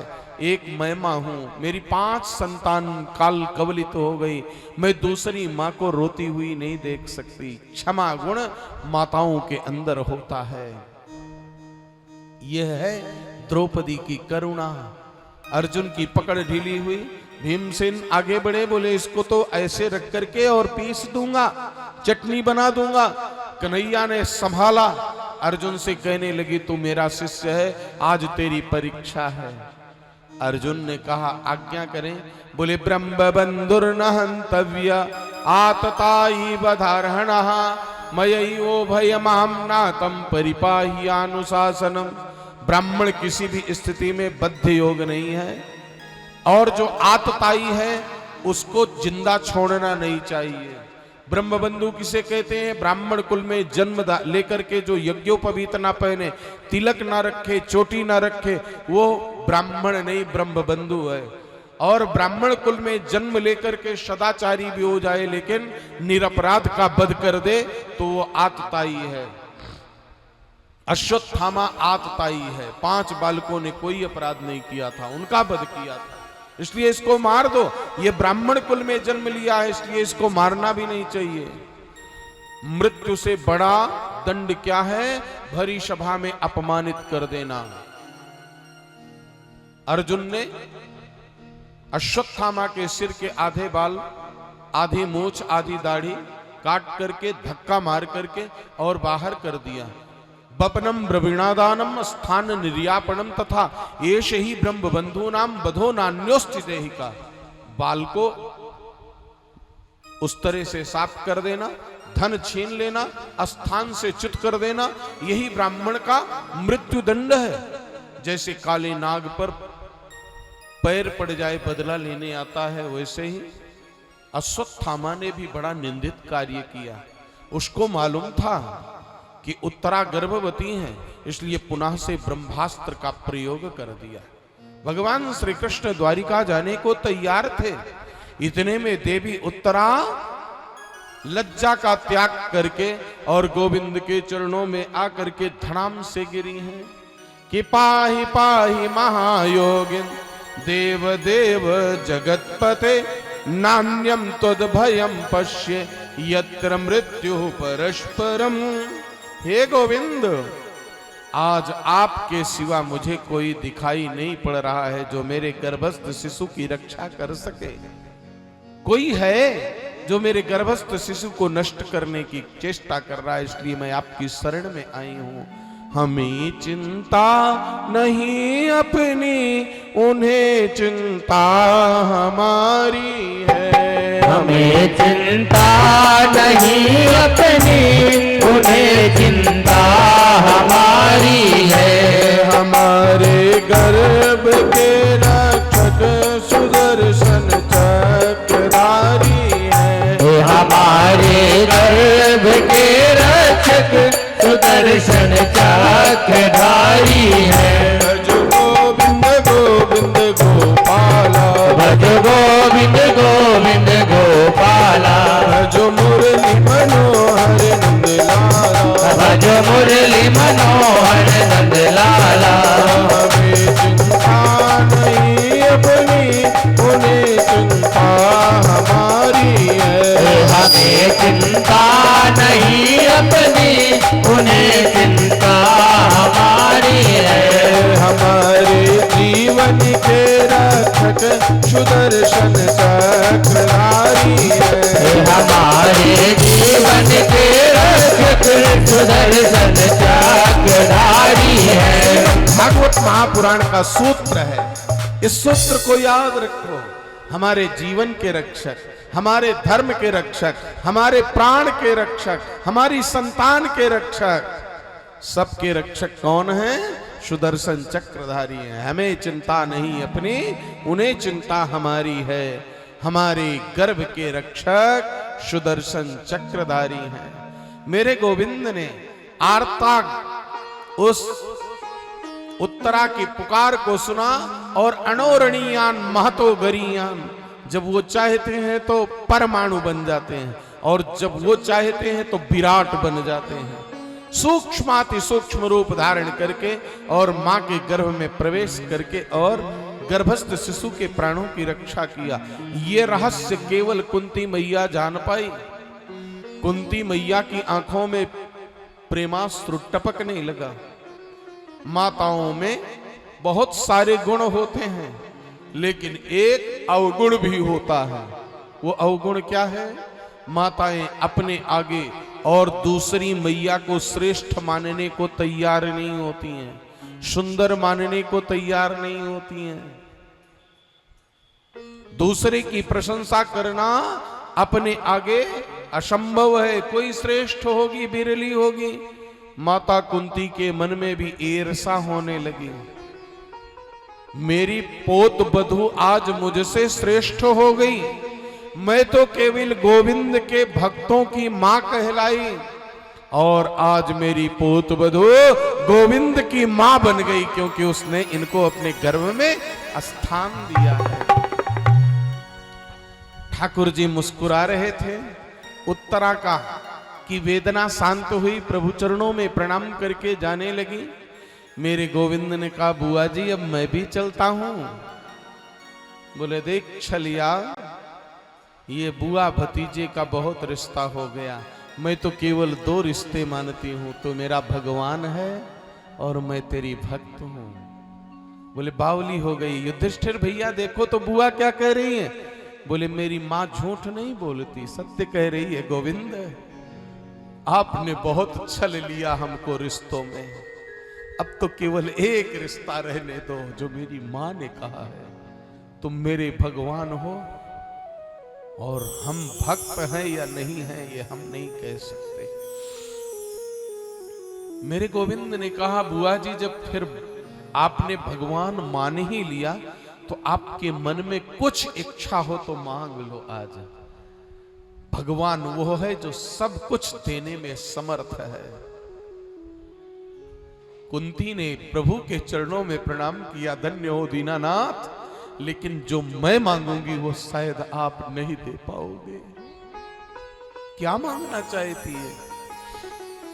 कुंती ने कहा, यथा ऋषिकेश खलेन देवकी। हे ऋषिकेश, जैसे देवकी मैया खल राक्षस के द्वारा पीड़ित हुई ना, और आप बदला लेने के लिए उनके पुत्र कन्हैया के रूप में बन करके आए। यदि मेरे ऊपर कृपा है, वरदान देना चाहते हो तो मेरे भी जीवन में कितनी बड़ी भी विपत्ति क्यों ना आ जाए, मैं कभी पीछे नहीं हटूंगी। मेरे लिए भी आप कन्हैया बन करके मेरे उदर में आओगे क्या? मेरे गोविंद का सिर नीचे झुक गया। बोले, मैं जानती हूं कि ये नहीं दे पाओगे, इसलिए नमः पंकज नाभाय नमः पंकज मालिने कृष्णाय वासुदेवाय देवकी नंदनाय च नंद गोप कुमाराय गोविंदाय नमो नमः। हे नंदनंदन, हे यशोदानंदन, हे देवकी नंदन, हे वसुदेव नंदन, हे कमल नयन, आपसे दूसरा वरदान चाहती हूं, ये तो दे दो। क्या?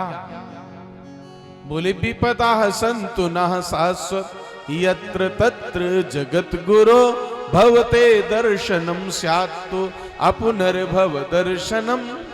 मेरे जीवन में शाश्वत विपत्ति दे दो, जो विपत्ति कभी नष्ट ना हो। हम भगवान के पास क्यों जानते हैं? विपत्ति से छुटकारा पाने के लिए। और भगवान ने जिसको भक्त माना, वो देवी कुंती भगवान से क्या मांग रही हैं? विपत्ति। कैसी विपत्ति? शाश्वत, कभी भी खत्म ना होने वाली विपत्ति दे दो। क्यों? अभी विपत्ति से पेट नहीं भरा, कितनी विपत्ति आपने देखा। अब सुख के क्षण आए हैं, बोले दुनिया के लिए सुख का क्षण होगा, लेकिन मेरी नजरों में तो जब मेरा सांवरा मुझे छोड़ करके जा रहा है तो इससे बढ़कर के मेरे जीवन में कोई विपत्ति नहीं है। विपदो नैव विपदा संपदो नैव संपदा विपदो विस्मरणम विष्णु संपन्न नारायण स्मृति। वो विपत्ति श्रेष्ठ थी कन्हैया जिसमें हर क्षण तुम मेरे साथ थे, लेकिन ये सुख मेरे लिए सबसे बड़ा दुख है जिसमें आप छोड़ के मुझे जा रहे हो। बोले बुआ जी एक बार मुस्कुरा करके मुझे भेज दो, क्योंकि आज कई महीने बीत गए मैं द्वारिका लौट के न गया। 16,108 पत्नियां, पुत्र पौत्र प्रपौत्र नित्य प्रति दरवाजे पर खड़े होकर के कंगूरे में छत पर चढ़ करके द्वारिका के चारों तरफ नजर दौड़ाते हैं, कातर दृष्टि से देखते हैं, पलक पावड़े बिछाते हैं, बंधनवार टांगते हैं, कदली का खंभ लगाते हैं, चौक फोड़ते हैं, दीपक जला करके थाल सजा करके और प्रतीक्षा करते हैं। जब मैं नहीं दिखाई पड़ता तो फिर बड़े दुखी होकर के कहते हैं जाने कब आएगा, मुझे अपना बनाएगा, मेरे आंसू पोंछकर मुझे गले से लगाएगा। संसार के लिए रोते हो बंधुओं। मेरा बेटा नहीं बोला, मेरी बहू मुझसे सीधे मुंह बात नहीं करती, मुझे गर्मा गर्म रोटी नहीं देती है, यूं पटक के चली जाती है। मैंने क्या बिगाड़ा है, मेरा भाई मुझसे नहीं बोलता है। संसार केवल रुलाने वाला है, लेकिन आंसू पोंछने वाला इस संसार में यदि कोई है ब्रह्मांड में तो केवल सांवरे सरकार हैं। उनके लिए भी कभी आंसू बहाना, जैसे द्वारिकावासी गोविंद के लिए आंसू बहा रहे हैं। जो मैं सो जानती प्रीत किए दुख हो, नगर ढिंडोरो पीटती प्रीत न करियो को। जाने कब आएगा मुझे अपना बनाएगा, हो मेरे आंसू पोंछ कर मुझे गले से लगाएगा, मेरे आंसू पोंछ कर मुझे गले से लगाएगा। आइए प्रेम से परमात्मा को पुकारिए।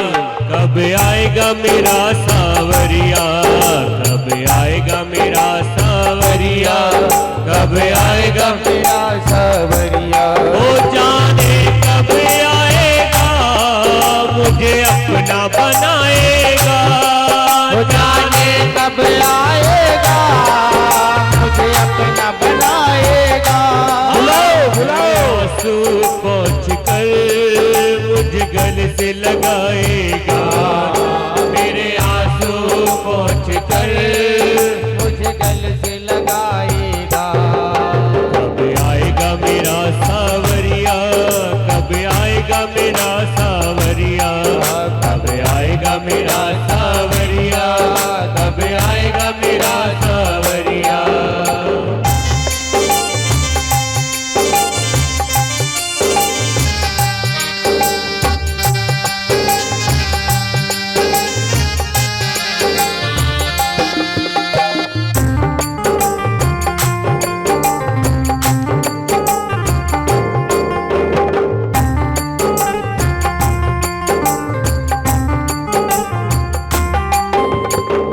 थक गए नैन मेरे रसता निहार के, थक गए नैन मेरे रसता निहार के, प्यासी प्यासी अखियों में सपने बहार के, प्यासी प्यासी अखियों में सपने बहार के।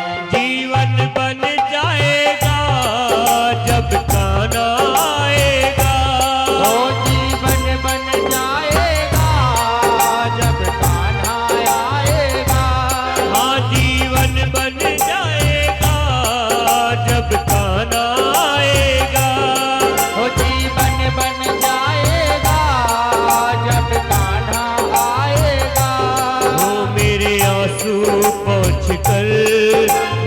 गले से लगाएगा मेरे आंसू पोंछ कर, मुझे गले से लगाएगा। कब आएगा मेरा सावरिया, कब आएगा मेरा सावरिया। मेरा सावरिया, कब आएगा मेरा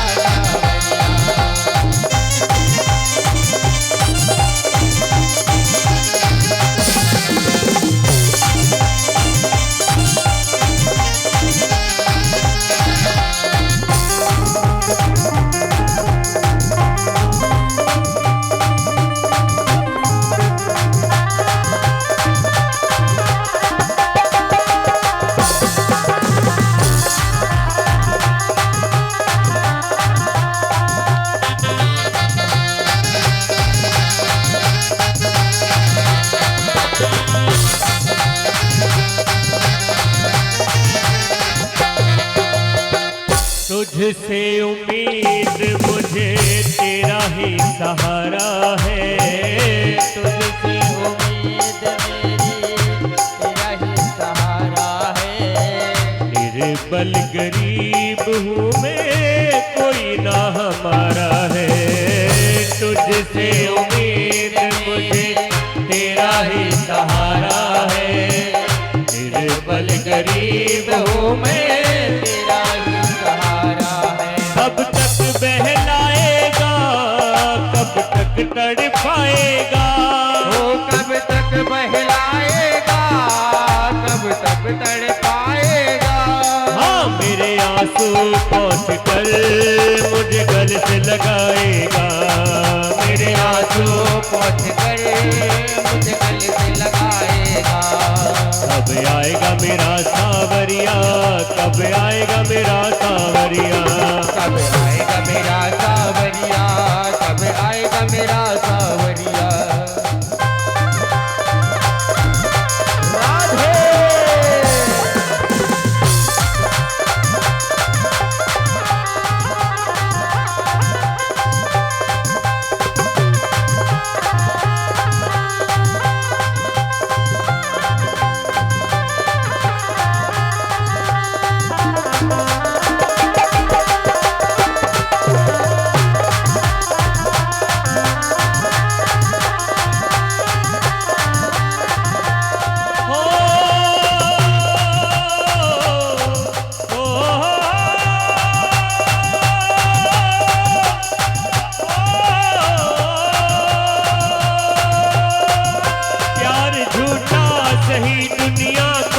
दिखाने आजा। ओ प्यार झूठा सही दुनिया को दिखाने आजा, तू किसी और से मिलने के बहाने आजा, तू किसी और से मिलने के बहाने आजा। कब आएगा मेरा सावरिया, कब आएगा मेरा सावरिया। कब आएगा मेरा सावरिया, कब आएगा मेरा सावरिया।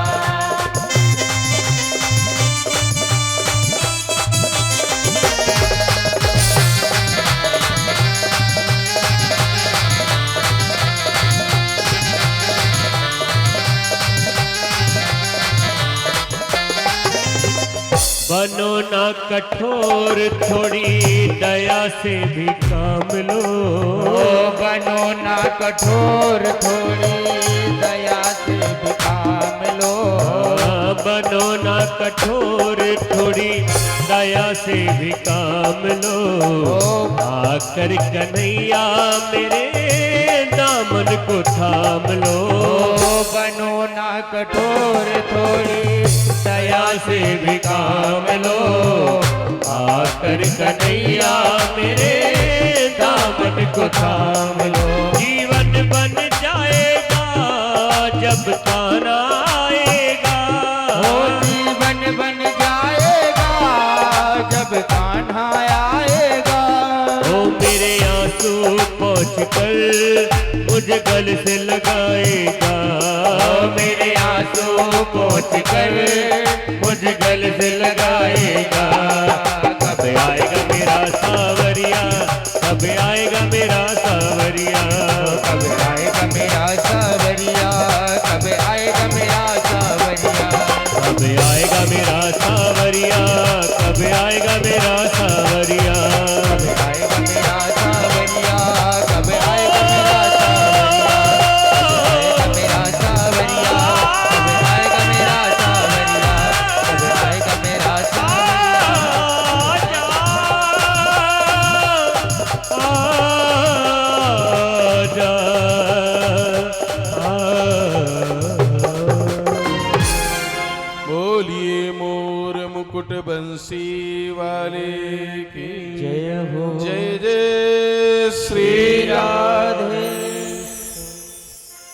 परमात्मा के लिए कभी रो के दिखाओ, उनको सच्चे हृदय से पुकार करके दिखाओ, बुलाओ, वो दौड़े दौड़े चले आएंगे।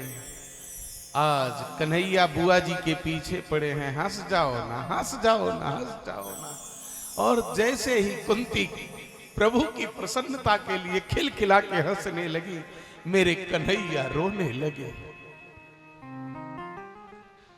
युधिष्ठिर ने कहा, ये क्या लीला है, हमको हंसा करके और स्वयं रो रहे हो? बोले, मेरा परम भक्त मेरे लिए रो रहा है, अब मैं भी रो रहा हूं। तो हम भक्तों की श्रेणी में नहीं आते? बोले, नहीं, सर्वोत्तम भक्त तो वो है जिसको मुझसे कभी कुछ नहीं चाहिए। आप अपनी बात बताइए, दो रिश्तेदार आपके घर में, दो मेहमान पाहुना आ जाएं, एक तो ऐसा हो जैसे ही घर में प्रवेश करे, मान लो दो ननंद रानी हैं और भाभी जी के घर में जैसे प्रवेश करें, एक ननंद रानी, अरे भाभी जी सोफा बड़ा बढ़िया, अरे भाभी जी ये साड़ी बहुत अच्छी है, अरे भाभी जी ये फ्रिज तो मैं अपने घर लेके जाऊंगी। कभी भी उनको देख करके आपको प्रसन्नता होगी? देखते ही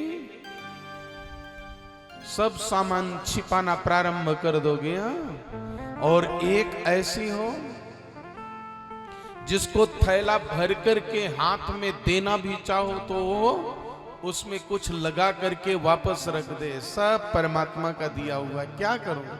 बस आपका प्रेम चाहिए, स्नेह चाहिए, दुलार चाहिए। आप किसको चाहोगे कि हमारे घर बार बार आता रहे? जो मांगने वाला है उसको, या जो नहीं मांगता है उसको? जो मांगने के लिए हमेशा तैयार खड़ा रहता है उसको कौन कौन बुलाना चाहता है अपने घर में? कोई नहीं ना। और जो कोई नहीं मांगता है उसको कौन बुलाना चाहता है? देखो देखो देखो, धीरे धीरे उठ रहे हैं। शर्माओ मत, कोई बात नहीं, ये जगत की रीत है।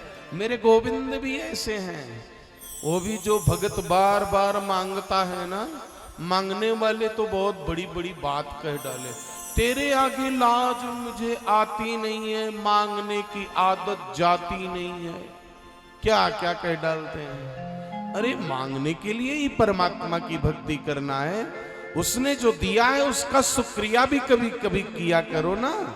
कभी कभी भगवान से भी पूछा करो, कैसे हो ठाकुर जी?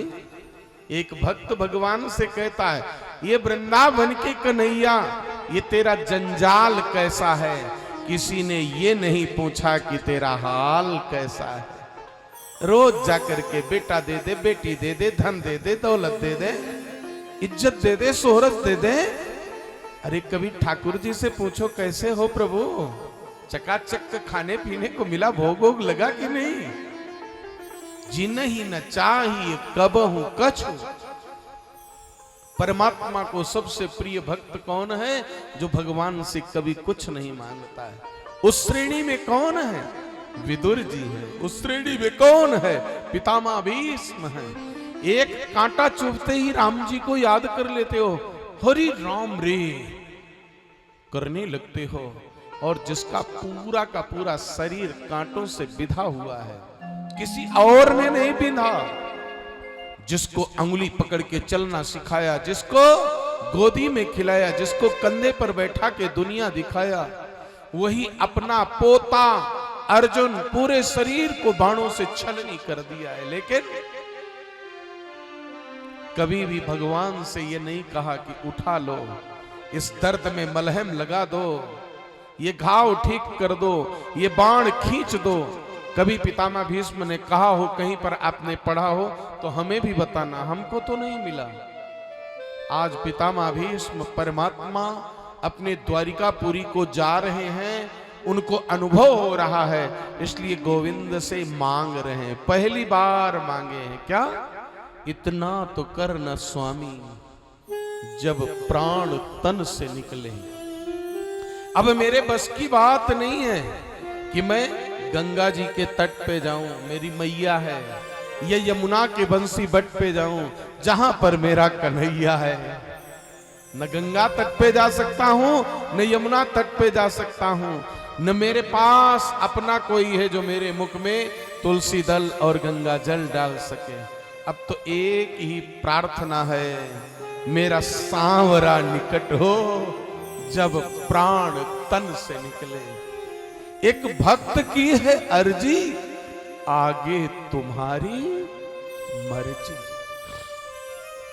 पितामह भीष्म की इसी बात से मेरे गोविंद रीझ गए और रोते हुए पितामह भीष्म के पास आ गए, अपने कर कमल से उनके आंसू को पोंछा है। आज युधिष्ठिर महाराज को भी याद आई है। अच्छा, हाँ, अरे युद्ध जीतने के बाद पितामह से हम प्रणाम करने भी नहीं गए। चलो चलो जल्दी चलो, ये स्वार्थी संसार यही है, बने के सब साथी होते हैं, बिगड़े का कोई नहीं होता है। केवल बिगड़े का तो बनवारी होता है, गिरधारी होता है, मुरारी होता है। आज सब पीछे पीछे गए हैं। पितामह भीष्म ने गोविंद के चरणों में नेत्रों से प्रणाम किया है। कन्हैया सामने खड़े हो गए और नेत्रों की पलकों को झुका दिया। मेरे गोविंद ने कहा युधिष्ठिर को, ये ज्ञान के दीप हैं, इनका उजाला अपने अंदर भर दो। ये सूरज अस्ताचल की तरफ जाए, इसके पहले इसकी एक एक किरण का अपने अंदर आत्मसात कर लो। राजधर्म, क्षत्रिय धर्म, ब्राह्मण धर्म, सारे धर्मों का उपदेश कर रहे थे। क्षत्रिय धर्म का उपदेश जैसे किया, खिलखिला करके द्रौपदी हंस पड़ी।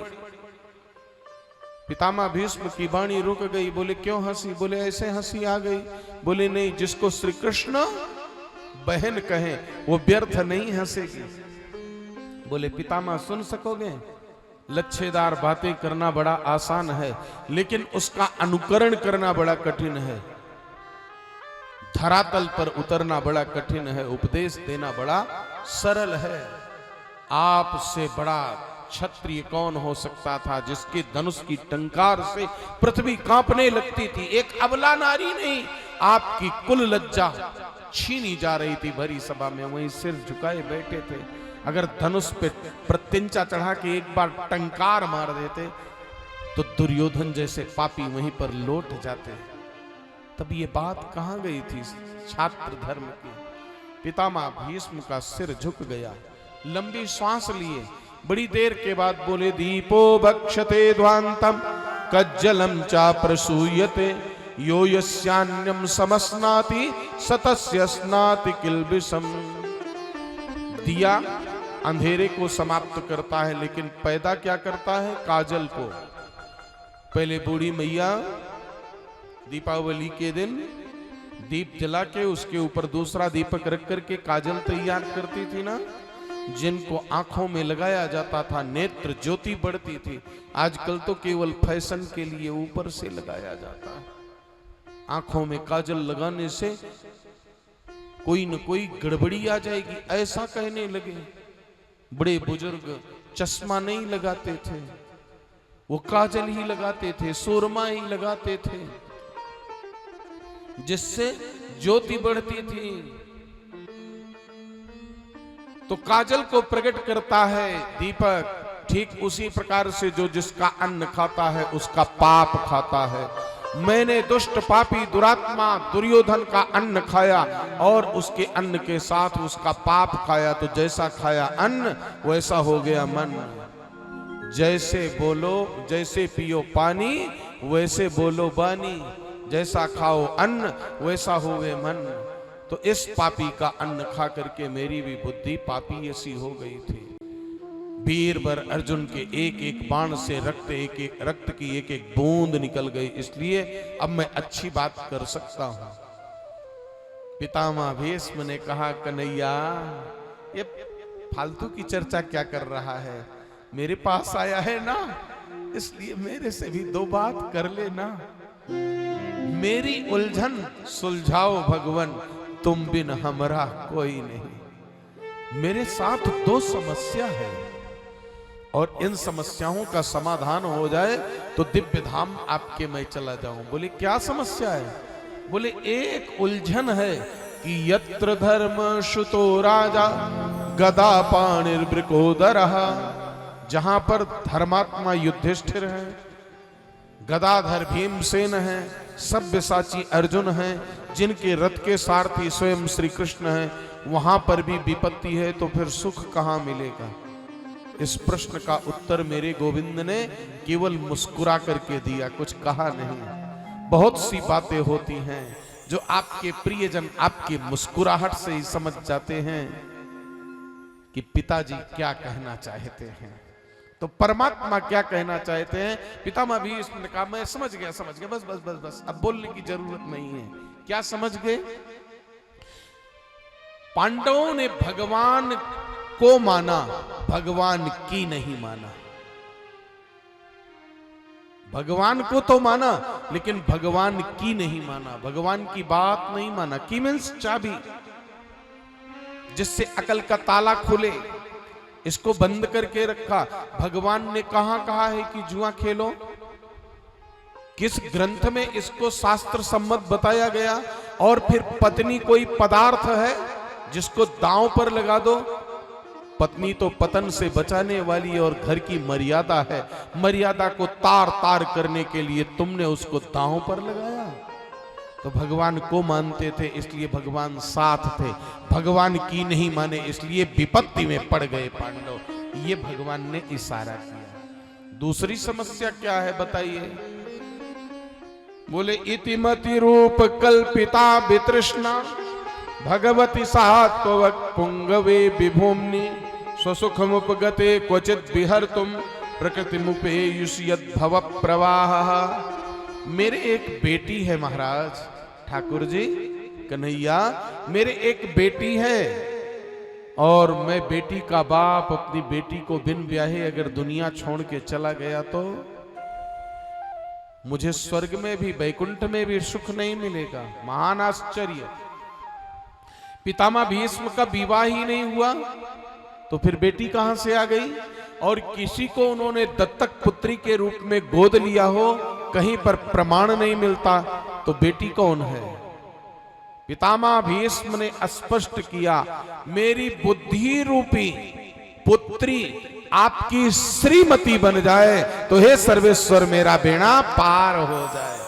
ये बुद्धि भगवान के चरणों की तरफ यदि मुड़ जाए, समर्पण कर जाए, ठाकुर जी को मान ले, अपना पति वरण कर ले उनका, तो फिर ये इधर उधर विचरण नहीं करेगी। ये पतिव्रता भाव से परमात्मा का भजन करने लगेगी और परमात्मा को भजन कर लिया यदि बुद्धि ने तो बेड़ा पार हो जाएगा, भव पार हो जाएगा। पितामह भीष्म ने यही कहा है। कन्हैया, मैं एक सुंदर झांकी तेरी देखना चाहता हूं। दुनिया कहती है चतुर्भुज रूप में आना, कोई कहती है माखन खाते हुए आना, लेकिन मैं तुझे चक्रधर चार भुजानाथ के रूप में नहीं देखना चाहता। 5 अस्त्र तो तुम्हारे हैं, दुनिया जानती है।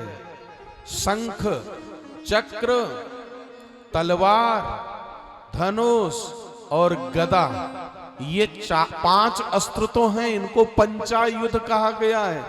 लेकिन एक आयुध ऐसा है जिसको दुनिया बहुत कम जानती है।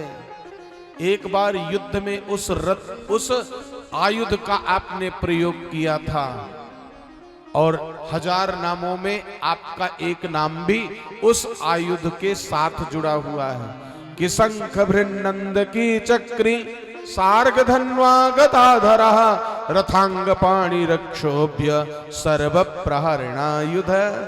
मैं चाहता हूं कि रथांग पाणी बन करके मेरे सामने खड़े हो जाओ, अर्थात रथ का पहिया लेकर के खड़े हो जाओ। मैं पराक्रमी कृष्ण को नहीं देखना चाहता, मैं भीरू भयभीत हुए डरे हुए कन्हैया को देखना चाहता हूं। किसके सामने डरे, आपको याद है या नहीं? पितामह भीष्म के सामने मेरे गोविंद के आंख नेत्र सजल हो गए। बोले भक्त से ही तो डरता हूं और तो मैं किसी से डरता नहीं, और तुम जैसे भक्त से ही डरा था। मुझे याद है पितामह, एक प्रतिज्ञा आपने दुर्योधन के उकसावे पर किया कि कल महाभारत के युद्ध में एक पांडव का वध करूंगा। पांडव तो सो गए, लेकिन मुझे नींद नहीं आई। मेरी नींद हराम करने वाला और कोई नहीं है तुम्हारे अलावा। तो उस रात को मैं द्रौपदी के पास गया था। बोले हाँ हाँ वही। आपने क्या किया? बोले द्रौपदी को सोते उठाया, डांटा। तू सो रही है, तुझे पता नहीं है पितामह भीष्म की प्रतिज्ञा है, कल के युद्ध में एक पांडव मरेगा। और पांचों पांडव की प्रतिज्ञा क्या थी? जिएंगे तो साथ, मरेंगे तो साथ। तो तू तो विधवा हो जाएगी। द्रौपदी ने गरज करके कहा, तो मैं क्या करूं? लज्जा मेरी तुम्हारे हाथ में है, तार दो या मार दो। हमने तो एक एग्रीमेंट लिख करके दे दिया, जैसे केस को जिताना हराना एडवोकेट साहब के हाथ में रहता है। जो मुवक्किल होता है वो तो आकर के वकालतनामा में साइन कर देता है, बस। वैसे ही मेरे गोविंद ने अर्जुन के द्वारा वकालतनामा साइन करा करके ले लिया। अर्जुन ने क्या लिख करके दिया? करिष्ये वचनम तव, जो तुम कहोगे वो मैं करूंगा। जैसे वकील साहब कहते हैं झूठ बोल, तो वो बोलता है। वो कहते हैं नहीं नहीं सत्य बोल, तो सत्य बोलता है। जैसे पढ़ा देते हैं वैसे पढ़ता है। तो द्रौपदी ने कहा करिष्ये वचनम तव, एक बात जानती हूं, जो तुम कहोगे वो करूंगी। बोले तो जल्दी से एक साड़ी निकाल करके ले आ। द्रौपदी दौड़ करके गई, अपनी पेटिका से एक साड़ी निकाल करके श्याम सुंदर को दिया। आज की छवि अद्भुत है, मेरे नारायण आज नारी बन गए हैं। और बनावटी जब कोई बनता है तो उसको घूंघट थोड़ा लंबा करना पड़ता है। घूंघट हमारी भारतीय संस्कृति में माताओं का सर्वोत्तम उपहार था, संस्कृति की पहचान थी। आज ये घूंघट 7 समुंदर पार चला गया है। देखो तो सही, श्री वृंदावन धाम में वो अंग्रेजों की बहुएं बेटियां आती हैं साड़ी पहन करके, और घूंघट के ओट से कृष्णा कृष्णा राधे राधे कैसे जपती हैं। और हमारी मैया, उनकी संस्कृति फटे हुए कपड़े जो कभी पेड़ में टांग दिए जाते थे, आज वो ब्रांडेड माने जाते हैं, शोरूम में महंगे बिकते हैं, और उनको पहन करके अंग प्रदर्शन करते हुए चलती हैं। संस्कृति का कितना ह्रास हो चुका है।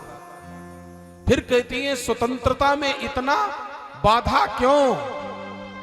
बेटों पर क्यों नहीं अंकुश लगाया जाता उनके पहनावे पे?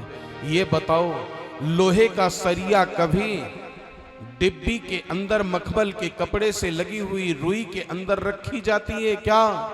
हीरा ही होता है जिसको तिजोरी के अंदर और डिब्बी के अंदर रुई के फीहे के ऊपर रखा जाता है। बेटियां हमारी क्या हैं? हीरा हैं। उनको इस तरह से नहीं रहना चाहिए। आज उसी का परिणाम है कि हाथ में कलावा बांध करके अब्दुल अजय बन करके आ जाता है, और माता पिता की बात को जब नहीं मानती हो तो 36 टुकड़े करके और सूटकेस में बंद कर देता है। अगर आप अपनी लज्जा को, स्मिता को बंद करके रखो, नग्न प्रदर्शन ना करो, तो किसी अब्दुल की हिम्मत नहीं पड़ेगी। आप बन जाओ वीरांगना, महालक्ष्मी, लक्ष्मीबाई, झांसी वाली रानी। खूब लड़ी मर्दानी, वो तो झांसी वाली रानी थी। अपने वंश परंपरा में, कुल में प्रेम विवाह भी करना है तो रक्त संबंध में कीजिए। जब अपने धर्म का त्याग करके जाओगी तो स्वधर्मे निधनम श्रेयः पर धर्मो भयावह। आजकल सोशल मीडिया पे एक नाम चल रहा है, वो कोई बच्ची दुबे थी। धन्य है उस माता पिता को, यही हर एक माता पिता को करना चाहिए। उसको जन्म दिए हो, उसकी आत्मा की शांति के लिए जीवित श्राद्ध बिल्कुल कर दीजिए। ये शास्त्र की सहमति है, उससे संबंध तोड़ दीजिए। जबलपुर की एक घटना है, माता पिता ने जीवित श्राद्ध अपनी बेटी का कर दिया। आज मेरे गोविंद ने नारी का रूप धारण किया है, नारायण नारी बन करके जा रहे हैं, घूंघट की ओट में जा रहे हैं। बहुत कुछ सिखाया है द्रौपदी को, तुम जल्दी से जाना, जब तक पितामह भीष्म से अखंड सौभाग्यवती का वरदान न मिल जाए तब तक सिर अपना मत उठाना। लेकर के गए, दिन भर के थके हुए पितामह भीष्म सैया पर पड़े, उलट पुलट रहे थे। मैंने ऐसी प्रतिज्ञा क्यों किया दुर्योधन के कहने पर? हे कन्हैया, अब तो मेरी लज्जा तेरे हाथ में है, निरपराध पांडवों को मैं मारना नहीं चाहता। कुछ भी कर ले हे छलिया, लेकिन पांडव मेरे बचने चाहिए। ये सोच ही रहे थे। इतने में जिस समय दुर्योधन की पत्नी प्रणाम करने जाती थी, उस समय द्रौपदी को प्रवेश करा दिया। दरवाजे पर खड़े थे, पादुका उतरी हुई थी। कभी भी दुर्योधन की पत्नी किसी सेविका के साथ नहीं आती थी। अगर पादुका देख लिया और कोई अंदर गया, ये बाहर कौन खड़ी है, अगर सेवक ने मेरा पर्दा उठा दिया तब सारा भेद खुल जाएगा। मेरे गोविंद धीरे से झुके, द्रौपदी की पादुका को उठाया और कांख में अपने कपड़े के अंदर दबाया। द्रौपदी अंदर प्रविष्ट हुई, पितामह भीष्म के चरणों में शीश रख दिया। आयुष्मती भव, धनधान्य भती भव, राजमहिषी भव, सब कुछ कहते रहे, लेकिन सिर नहीं उठाया। खींच करके क्रोध में आकर के सोचा दुर्योधन की पत्नी है, जो वरदान चाहती है वही दे दूं, अब तो कल मारूंगा ही एक पांडव का। जैसे बोले जा बेटी अखंड सौभाग्यवती भव, वैसे ही द्रौपदी ने अपना सीधा पल्ला उल्टा कर दिया। माताएं आजकल क्या करती हैं? उल्टा पल्ला। सिर खोल करके गोविंद की दासी आज पितामह भीष्म के सामने खड़ी है। ठंडी के महीने में पसीना आ गया। बेटी तू कैसे आई यहां, कैसे पहुंची, बता तो सही। और ये बुद्धि तेरी नहीं है, ये बुद्धि देने वाला वो छलिया कहां छिपा है, बता ना। देवी द्रौपदी ने कहा पहले ये बताओ, ये वचन सत्य होगा या जो आपने शाम को वचन लिखा कहा था वो सत्य होगा? पांडव मरेंगे या द्रौपदी अखंड सौभाग्यवती होगी? पितामह भीष्म ने कहा पुत्री, वसीयत तो अंतिम ही मान्य होती है। अब तो जो मैंने कह दिया अभी अभी यही सत्य है, लेकिन ये बुद्धि देने वाला कहां है? पकड़ करके लेके आई। साड़ी में लपटे हुए सर्वेश्वर को देखा, खिलखिला के हंसने लगे, और जैसे साड़ी पकड़ करके खींचा वैसे पादुका नीचे गिरी तो चीत्कार मार करके गंगा पुत्र रोने लगे। धन्य हो दीनानाथ, करुणा निधान।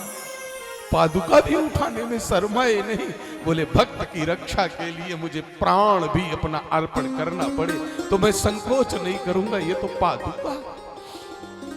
बोले सुनो, मैं भी तो तुम्हारा कुछ लगता हूं, मेरी बिगाड़ दी है, कल अपनी सोचना। बोले मेरी तो 100 बार बिगड़े चलती है। प्रातः काल हुआ, पितामह भीष्म ने शंख बजाई और बोले तौ लाजो गंगा जननी को सांतन सुत न कहूं, आज युद्ध में हरि जो शस्त्र न गहाऊं। एक बाण अर्जुन को खींच के मारा, अर्जुन का रथ टूट करके छिन्न भिन्न हो गया, रथ का पहिया दूर गिरा, कन्हैया भी दूर गिरे और बोले हा कृष्णा, हे कृष्णा बचाओ पितामह भीष्म के कहर से। और मेरे प्रभु आपा खो बैठे। जो प्रतिज्ञा किया था कि मैं अस्त्र नहीं उठाऊंगा, रथ का पहिया लेकर के पितामह भीष्म की तरफ दौड़ पड़े। पितामह भीष्म कहते हैं वही रूप देखना चाहता हूं, रथ का पहिया लेकर के मेरे सामने आ जाओ। मेरे गोविंद रथांग पाणी हुए हैं और पितामह भीष्म कहा महाप्रयाण हुआ है। प्रबल प्रेम के पाले पड़कर प्रभु को नियम बदलते देखा। अपना मान टले टल जाए पर भक्त का मान न टलते देखा। ये मेरे गोविंद की लीला है। महाभारत के युद्ध का यह क्षण, पितामह भीष्म का महाप्रयाण, प्रभु का द्वारिका गमन और जिनकी मां के गर्भ में रक्षा किया था उन परम भागवत परीक्षित नरेंद्र का आगमन हुआ है। जन्म होते ही नामकरण संस्कार हुआ। जिनको मां के गर्भ में देखा था उन्हीं को बाहर खोज रहे हैं, इसलिए नाम पड़ गया परीक्षित। बोलिए परीक्षित महाराज की जय हो। विष्णु भगवान के द्वारा उनके प्राणों की रक्षा हुई, इसलिए उनका नाम विष्णुरात पड़ा है। परम भागवत विदुर जी का आगमन हुआ। जीने की कितनी ललक है। जिन धृतराष्ट्र के कारण ही इतना दुख मिला है, पितामह के प्रयाण के बाद विदुर जी का आगमन हुआ। देख रहे हैं धृतराष्ट्र युधिष्ठिर के टुकड़ों पर पल रहे हैं, इसलिए आज बड़े ही निंदित शब्दों में निंदा किया और वाणी रूपी बाण से इतना घायल किया कि धृतराष्ट्र गांधारी चुपचाप रात्रि में निकल गए, उनका प्राणांत हुआ है। और इधर महाराज युधिष्ठिर ने आज देखा, मन बड़ा अशांत है। परीक्षित नरेंद्र 16 साल के होने वाले हैं। लगता है कृष्ण करुणा निधान इस दुनिया को छोड़ करके चले गए अपने दिव्यधाम वैकुंठ को। अर्जुन को भेजा। अर्जुन देखता है ब्राह्मण श्राप से सारे जितने भी हैं द्वारिकावासी यदुवंशी आपस में लड़ मड़ करके समाप्त हो गए। अर्जुन ने गोविंद का आलिंगन करना चाहा। गोविंद ने अर्जुन का आलिंगन करना चाहा। अर्जुन ने कहा बड़े भैया ने मना किया है। गोविंद ने कहा देखो दुनिया को मैं गले लगाना चाहता हूं तो कोई नहीं लगता, ऐसे मेरे गले पड़े रहते हैं। गले लगना नहीं चाहता कोई, गला पड़ना चाहता है। चलो कोई बात नहीं है, इस धनुष से छू लो। अर्जुन का अहंकार कहां था? धनुष में था। गोविंद अपने भक्त का अहंकार खा जाते हैं, उनका भोजन अहंकार है। और कुछ गोपिकाओं को प्रभु ने प्रेरित किया, वो अर्जुन के साथ जीवन रक्षा के लिए चली, स्वयं कोल भील बन करके और गोपिकाओं का हरण किए। अर्जुन दुखी होकर के आए हैं। वंचितो हम महाराज हरिणा बंध रूपिणा, मैं हम सभी पांडव छलिया के द्वारा छल लिए गए। जो हमारा फुफेरा ममेरा रिश्ता मान करके आया और हमें छल के चला गया। जिनकी कृपा से द्रौपदी को प्राप्त किए, जिनकी कृपा से दुर्वासा के श्राप से बचे, आज वो कन्हैया हमको भैया छोड़ के चले गए दिव्यधाम वैकुंठ में। कुंती बुआ ने तत्क्षण प्राण त्याग दिया। भगवान के 4 प्रकार के भक्त हैं, आर्त, जिज्ञासु, अर्थार्थी और ज्ञानी। आर्त भक्त भगवान के बिना एक क्षण नहीं रहता। और 5 पांडव देवी द्रौपदी को लेकर के महाराज धर्मात्मा परीक्षित को सिंहासन पर बैठा करके स्वर्गारोहण को चले गए। बद्री विशाल भगवान का दर्शन करके सब हिमखंड में समाहित होते गए और धर्मात्मा युधिष्ठिर सदेह स्वर्ग को गए। इधर पिता पितामह के द्वारा पालित राज्य का पालन पोषण करते हुए उत्तर की पुत्री इरावती से विवाह करके जन्मेजय आदि पुत्रों को जन्म दे करके परीक्षित नरेंद्र एक दिन दिग्विजय के लिए निकले हैं और भद्रा सुकेतुमाल अनेक राज्यों का भ्रमण करते हुए कुरजांगल देश में प्रवेश किया। वहां पर क्या देखते हैं कि यदा परीक्षित कुरजांगले वसत कलिम प्रविष्टा निज चक्रवर्तीते निशम्य वार्ताम अनति प्रियाम तथा सरासने संयुग सौंडिरंदे। परीक्षित नरेंद्र देखते हैं एक गौ माता एक पैर पर चलने वाले वृषभ को सहारा दे रही हैं और उस वृषभ को एक काला कलूटा पुरुष राजमुकुट धारण किए हुए मारने की चेष्टा कर रहा है। बार बार लात मारता है, डंडे मारता है। इतने में परीक्षित नरेंद्र की नजर पड़ी और उन्होंने कहा कस्तुम मच्छरणे लोके बलान दस्य बलान बलि। कौन है मेरे लोक में आया हुआ है जो निर्बल को सता रहा है? प्रबल वो है जो निर्बल को सहयोग प्रदान करे, प्रबलेन निर्बलस्य रक्षणम न की प्रबलेन निर्बलस्य बाधा। धनुष पर जैसे बाण चढ़ाया वो कलयुग अलक्षित हो गया। उस वृषभ के पास, बैल के पास पहुंचे। ये कौन था जो आपको सता रहा था? बताओ जल्दी से। मैं राजा हूं, इसको भी दंड देता हूं। आप कौन है? गैया मैया से पूछा। दोनों मौन। वृषभ ने धीरे से कहा, मेरे कोई कर्म पूर्व जन्म के बिगड़े थे जो मुझे ये सता रहा है। मैं अपना कर्म बिगाड़ने के लिए इसका नाम नहीं बताऊंगा। राजा सर्वज्ञ होता है, राजा ईश्वर का रूप होता है। तुम स्वयं खोजो, ये कौन है, कैसा अपराध किया है, दंड दीजिए। मैं तो नहीं कहता कुछ भी। और परीक्षित नरेंद्र ने कहा, मैं सब कुछ समझ गया। पाप के भार से पृथ्वी पीड़ित हुई है, गऊ का रूप धारण करके आई है। और आप साक्षात धर्म है कि प्रकट चार पग धर्म के कलिमा एक प्रधान। येन केन विधि कीने दान करे कल्याण। सत्य, शौच, दया और दान, चार पैरों पर सतयुग में धर्म रहता है और कलयुग में उसका केवल एक पैर है। दान मेकम कलौ युगे। येन केन प्रकारेण दान करने से कलयुग में जीव को शांति मिलती है, परमात्मा की प्रसन्नता होती है और जीव धर्मात्मा हो जाता है। यही धर्म का स्वरूप है। मैं अभी इस कलयुग का निग्रह करता हूं। जैसे ही बाण अपने धनुष पर चढ़ाया, वो चरणों में आके गिर पड़ा, शरणागत हो गया। बोले, मेरे राज्य का त्याग करके चले जा। बोले, यत्र क्वचन वत्स्यामि सार्वभौम तवाज्ञया। जब भी मैं इस पृथ्वी के किसी कोने में जाता हूं, हिमालय से लेकर के इंदु सरोवर कन्याकुमारी तक, इसी प्रकार से धनुष बाण लिए हुए आप दिखाई पड़ते हो। मैं कहां जाऊं? मुझे कोई स्थान दे दो, वहीं रहूंगा।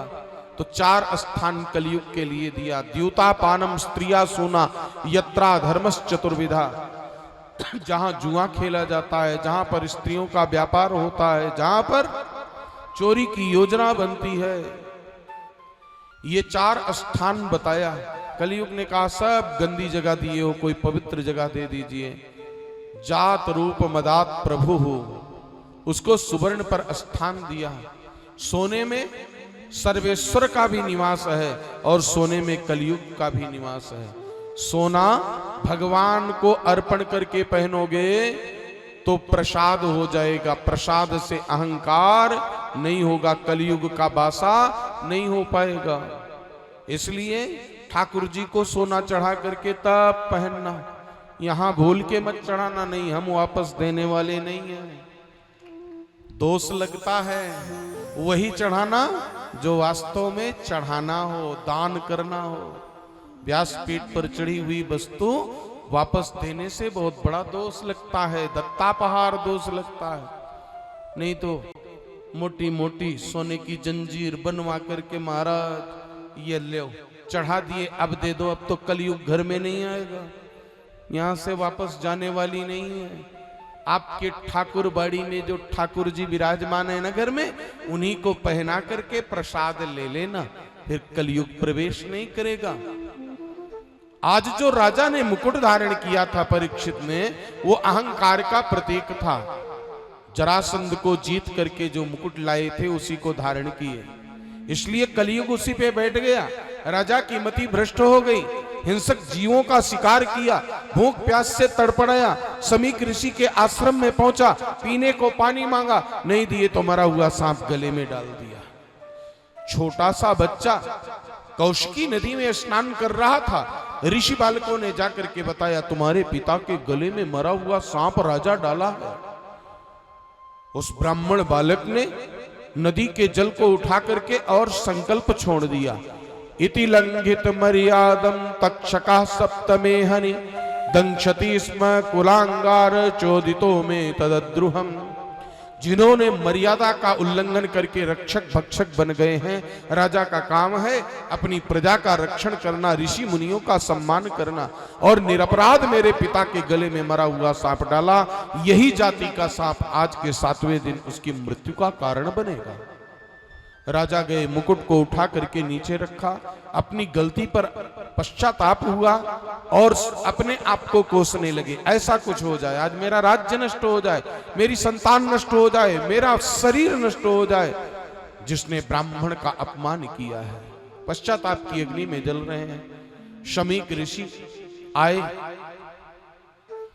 पुत्र रोता रोता आया। शमीक ऋषि ने समाधि छोड़ी और मले हुए सांप को गले से बाहर फेंका। पुत्र कहने लगा, पिताजी चिंता मत करना, मैंने राजा को दंड दे दिया। बुद्धि बड़ी विचित्र है, पता नहीं किस समय चित्रवृत्ति किस कारण से विकृत हो जाए, ऐसा धर्मात्मा राजा नहीं मिलेगा। लेकिन वाणी रूपी वज्र को ऋषि भी नहीं टाल पाए। अपने शिष्य कौशिक को कहा, जाओ राजा को कह दो मुक्ति की युक्ति कर ले। और कौशिक ऋषि राजा के पास पहुंचे हैं और राजा से कहने लगे कि मुक्ति का कोई उपाय कीजिए। वस्त्र एक धारण करके और गंगा जी के तट पर सुक्रताल तीर्थ में पहुंचे हैं। बड़े बड़े ऋषियों का आगमन हुआ, सब उनके मुक्ति का उपाय खोज रहे हैं। सबका स्वागत किया, आतिथ्य किया। उसी समय 16 वर्षीय अवस्था, आजान बाहु, घुंघराले घुंघराले बाल, शरीर पर केवल 2 अंगुल की लंगोटी है। छोटे छोटे बच्चे धूल फेंकते आ रहे हैं, पत्थर मारते आ रहे हैं, आत्माराम में निमग्न है। न उनको क्रोध आ रहा है, न उनको शोक है, वो एक रस रूप रहते हैं, भगवत भक्त हैं, आत्माराम में निमग्न रहने वाले। व्यास सोनो सुखदेव जी का पादार्पण हुआ है, बोलिए सुखदेव जी महाराज की जय। पिताजी ने प्रणाम किया, दादाजी ने भी दंडवत किया और आसन पर जाकर के बैठ गए।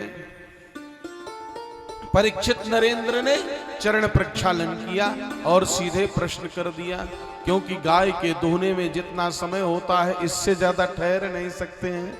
हाँ, कथा प्रारंभ कर दो, कुछ ऐसी जिज्ञासा रख दो तो फिर टिक जाएंगे। इसलिए राजा ने बिना समय गंवाए प्रभु की चर्चा छेड़ दिया कि अतः पृक्षामि संसिद्धिम योगिनां परमं गुरुं पुरुषस्य यत् कार्यं म्रियमाणस्य सर्वथा। हे योगियों के परम गुरु, इस दास की एक जिज्ञासा है, मानव मात्र को क्या करना चाहिए और जिसकी मृत्यु सन्निकट आ गई हो उसे क्या करना चाहिए। स्वार्थ को पीछे ढकेल दिया, परमार्थ को आगे ले लिए। इसलिए परीक्षित नरेंद्र के ऊपर सुखदेव जी की कृपा हो गई। जिसके जीवन में परमार्थ आ गया उसका स्वार्थ स्वयं सिद्ध हो जाता है, और जिसके जीवन में परमार्थ नहीं है, दुविधा में दोनों गए, माया मिली न राम। इसलिए परमार्थी बनो। परीक्षित नरेंद्र ने पहले मानव मात्र के विषय में पूछा, प्राणी मात्र के कल्याण के लिए पूछा, और फिर पूछा कि जिसकी मृत्यु सन्निकट है उसे क्या करना चाहिए। कहते हैं, बरी आने सते प्रश्न कृतम लोक हितम नृप आत्मविद सम्मतः पुंसाम श्रोतव्यः यह परः। बहुत सुंदर बात आपने किया है। जगत के कल्याण के लिए हर एक मानव मात्र को ये करना चाहिए। जो करने आया वो कोई नहीं करता है। हर एक युग में मानव की आयु निर्धारित थी। सतयुग में 1 लाख वर्ष तक मनुष्य की पूर्ण आयु थी, तो 10,000 वर्ष तक तपस्या किया स्वयंभू मनु ने, तब परमात्मा को प्राप्त किया। और त्रेता युग में मानव की पूर्ण आयु 10,000 वर्ष तक थी, तो 1,000 वर्ष तक यज्ञ करने बैठ गए, यज्ञ प्रभु का दर्शन प्राप्त किया। द्वापर युग था, मानव की पूर्ण आयु 1000 वर्ष की थी, तो 100 वर्ष तक सत्संग करने बैठ गए। लेकिन कलयुग की पूर्ण आयु 100 वर्ष की है, उसका भी एक क्षण का ठिकाना नहीं है। क्या भरोसा है इस जिंदगी का, साथ देती नहीं ये किसी का।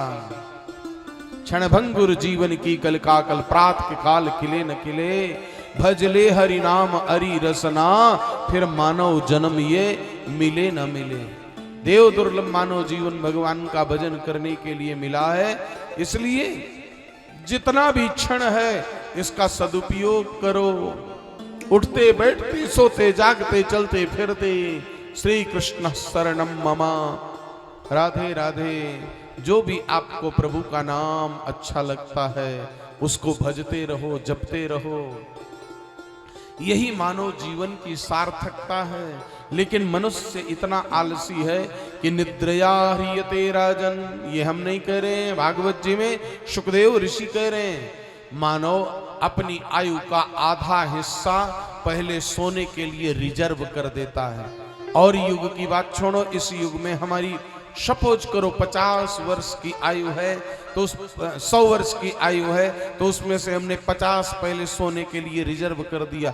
रात में कोटा पूरा ना हुआ तो दिन में सो करके पूरा करते हैं। हाँ?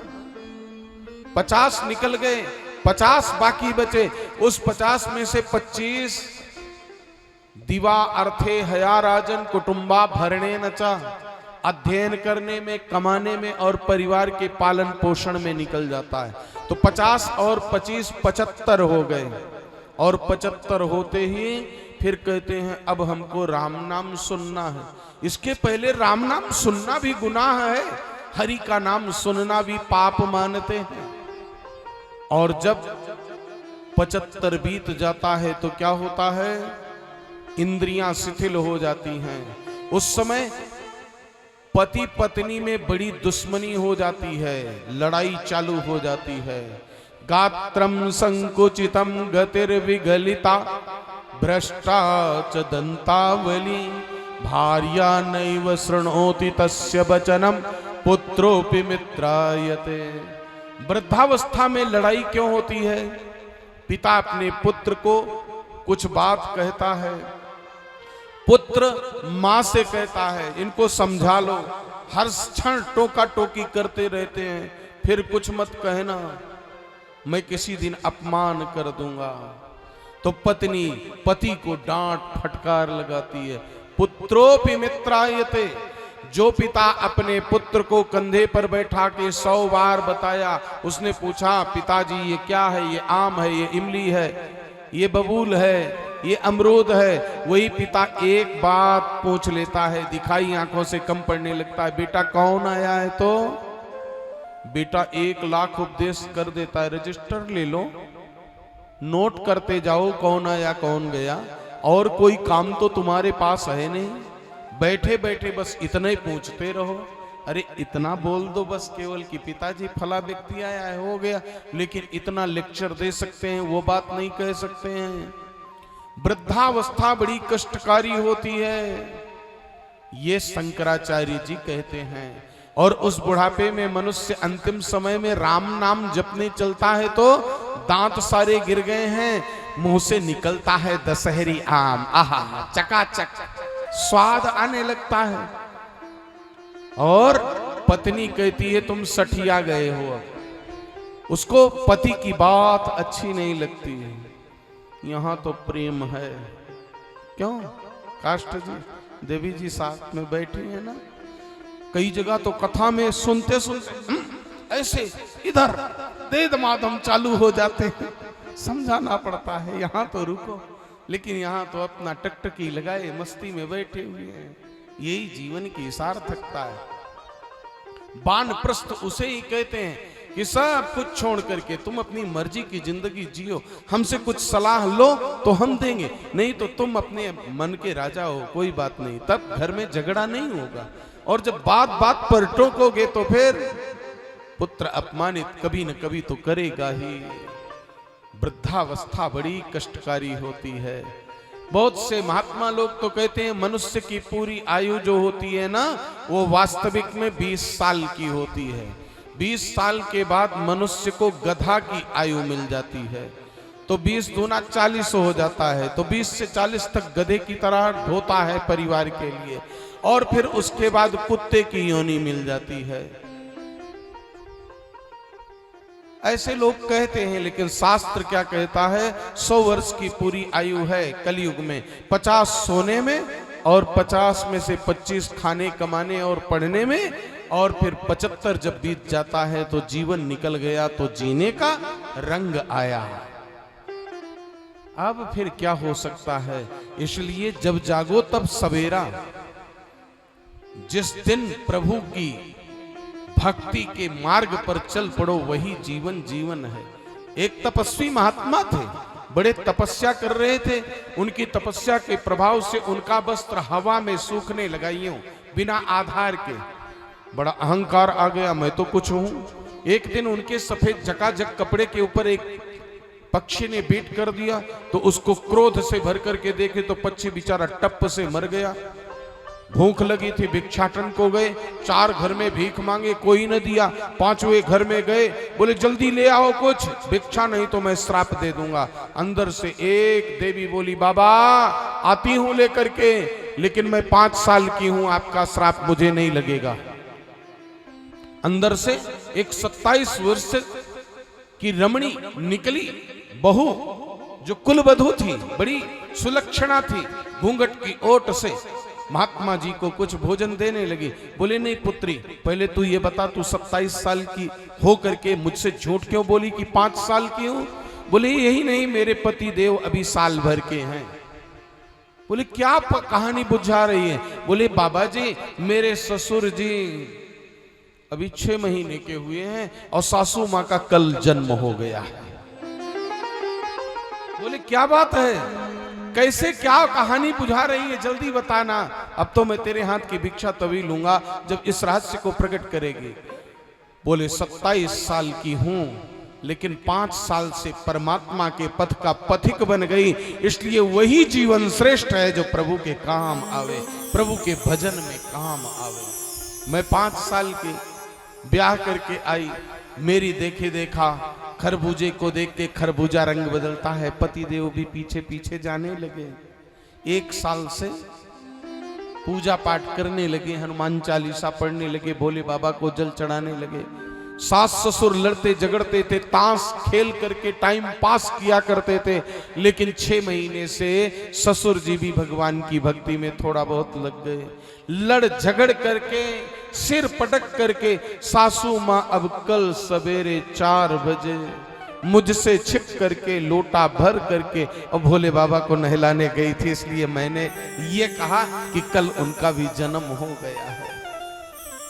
तो जीवन वही जो हरि के काम आवे। आज शुकदेव ऋषि राजेंद्र परीक्षित को कह रहे हैं कि तपस्विनो ध्यान दान परा यशस्विनो मनस्विनो मंत्र विदाशु मंगलः क्षेमं न विन्दन्ति बिना यदर्पणम तस्मै सुभद्रस्रवसे नमो नमः। चाहे जितना जाप कर लो, चाहे जितना अनुष्ठान कर लो, चाहे जितना दान कर लो, चाहे जितना माला झोली लेकर के भजन कर लो, जब तक भगवान श्री कृष्ण के चरणों में समर्पण नहीं आ जाता है तब तक सब व्यर्थ है। जब तक ये भाव ना आ जाए कि नाथ में थारो ही थारो, नाथ में थारो ही थारो, नाथ थारो ही थारो, नाथ में थारो ही थारो, चोखो भलो कुटीर अनुकामी जो कछु सो थारो, चोखो भलो कुटिल अनुगामी जो कछु सो थारो। परमात्मा से कभी ये मत कहो कि मैं बहुत अच्छा हूं या मैं बहुत खराब हूं। भगवान के सामने खड़े होकर के एक बात यही कहो, जैसा भी हूं बस आपका हूं, बस बेड़ा पार हो जाएगा आपका। शुकदेव ऋषि कह रहे हैं समर्पण ही सबसे श्रेष्ठ भक्ति है। शरणागत हो जाओ भगवान के, उनके चरणों में प्रार्थना करो, प्रभु हम भी शरणागत हैं, स्वीकार करो तो जानो। मैं तो पतित हूं, तुम तो पावन हो, उद्धार करो तो जाने। बड़ा सुंदर संवाद हुआ। ये सृष्टि कैसे प्रकट हुई? परीक्षित नरेंद्र ने प्रश्न किया। बोले छोटे बच्चे जैसे घरौंधा खेल खेलते हैं ना, घर के सामने मिट्टी इकट्ठा करके कहते हैं ये मेरी कोठरी, ये मेरे बुआ की कोठरी, ये नाना की कोठरी, ये दादी की कोठरी, और पड़ोसी का बच्चा निकल के आता है, कहता है मुझको भी शामिल कर, नहीं तो बिगाड़ दूंगा अभी। तो बच्चा अपने हाथों से ही सब मिटा करके और ताली बजाते हुए क्या कहता है? खेल खत्म, पैसा हजाम। ये तो बुजुर्गों ने खेला है, अब तो बच्चों को मिट्टी ही नहीं मिलती है, पक्की फर्श पर ही लौटते हैं। और कोई बच्चा मट्टी खाने लगा, मट्टी में खेलने लगा तो मैया दो चाटा मार करके उठा करके उसको कमरे में बंद कर देती है। जब तक माटी से नहीं खेलेंगे तब तक माटी से प्रेम कैसे होगा। इस माटी का कर्ज उतारने के लिए मिट्टी में मिट्टी को मिलने दो। केवल गाने से नहीं होगा कि बस एक ही आरज़ू तेरी मिट्टी में मिल जावा, ऐसे नहीं होगा। मिट्टी से प्रेम करने के लिए मिट्टी से खेलो पहले। मेरे गोविंद जब देखते हैं यहां पर मनमानी आचरण होने लगा है, सब वेद विरुद्ध आचरण करने लगे, तो सारी सृष्टि को प्रलय करके अपने उदर में समाहित कर लेते हैं। उस समय उनका एक रूप प्रकट होता है जिसको कहते हैं बाल मुकुंद। कि करार विंदेन पदार विंदम मुखार विंदे विनिवेशयंतम वटस्य पत्रस्य पुटेशयानम बालम मुकुंदम मनसा स्मरामि। फिर भगवान बहुत काल तक अपने कर कमल से चरण कमल को पकड़ करके अंगूठे में चूसते रहते हैं, और चूसते चूसते जब थक जाते हैं तो विचार करते हैं एको हम बहुत श्यामा, अकेले रहते बहुत समय बीत गया, अब कुछ विस्तार करता हूं। तो प्रपंची प्रपंच करना प्रारंभ करते हैं। अपने नाभि से कमल, कमल पर ब्रह्मा, और ब्रह्मा ने जिधर नजर डाली उधर दृष्टि से उनके सृष्टि प्रकट होने लगी। अंडज, उद्भिद, जलज, पिंडज सृष्टि प्रकट कर डाला। मानसिक सृष्टि 10 पुत्रों को उत्पन्न किया। सनक सनंदन सनातन सनत कुमार को उत्पन्न किया।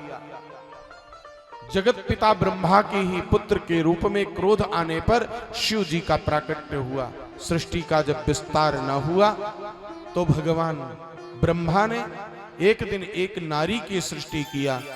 पुत्री रूप में थी वो, सरस्वती पर मोहित हुए और भगवान शिव ने उनके एक सिर को काट दिया।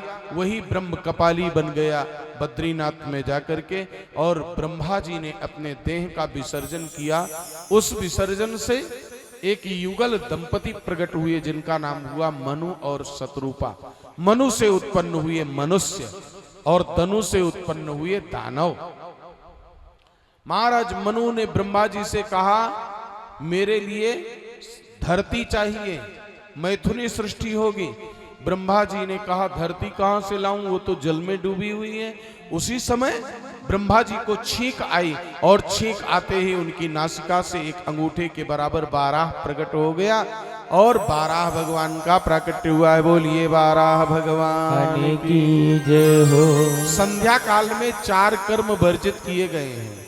भोजन, भजन, भोजन, अध्ययन, शयन और संतानोत्पत्ति। भोजन करोगे शरीर में रोग हो जाएगा, शयन करोगे आयु क्षीण हो जाएगी, अध्ययन करोगे विद्या भूल जाओगे, आपकी स्मृति नष्ट हो जाएगी, और संतानोत्पत्ति करोगे तो आसुरी स्वभाव वाली संतान होगी। महर्षि कश्यप की 2 पत्नियां थी, दिति और अदिति। दिति से दैत्य हुए, अदिति से आदित्य हुए। दिति मैया ने पुत्र रत्न प्राप्ति के लिए पति से प्रार्थना किया। पतिदेव ने कहा संध्या काल है, नहीं मानी, गर्भ धारण किया। जब उनका गर्भ प्राप्ति हो गई, शांति हुई, तब उनको पश्चाताप होने लगा, मैंने असमय में गर्भ धारण किया। 10,000 वर्ष तक गर्भ को धारण करके रखा। कश्यप ऋषि ने कहा तुम्हारा पौत्र परम धर्मात्मा होगा।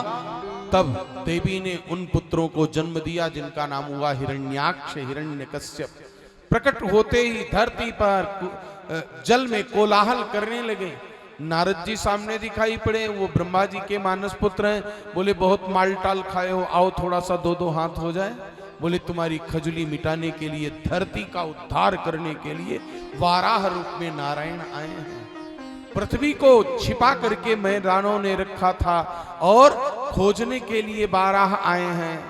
हिरण्याक्ष दौड़ लगाया, भगवान को घूसा मारा, मुक्का मारा, लात मारा, अपमानित किया। मेरे गोविंद ने पृथ्वी को नहीं छोड़ा, आधार शक्ति दे करके स्थापित किया।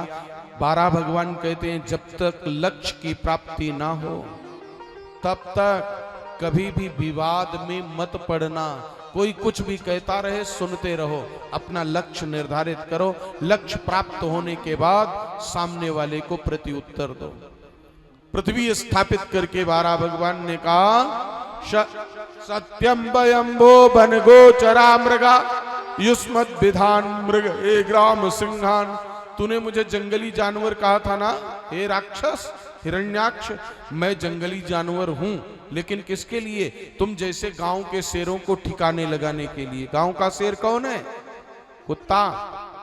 भगवान साहित्यिक भाषा में कहते हैं गांव का शेर, तुझे ठिकाने के लिए मैं जंगली जानवर बन के आया हूं। दोनों में युद्ध होने लगा, एक थप्पड़ खींच करके मारा, प्राणांत हुआ, आकाश से पुष्प वृष्टि होने लगी, नगाड़े बजने लगे। पूर्व कल्प में ये जय और विजय थे। ऋषियों को भगवत दर्शन के लिए रोका, उनका श्राप मिला। ये 3 जन्म के लिए राक्षस बन के आए हैं और परमात्मा को इनका उद्धार करने के लिए 4 अवतार लेना पड़ेगा। पृथ्वी स्थापित हुई, महाराज मनु ने एक नगर की स्थापना किया जिसका नाम हुआ अयोध्या।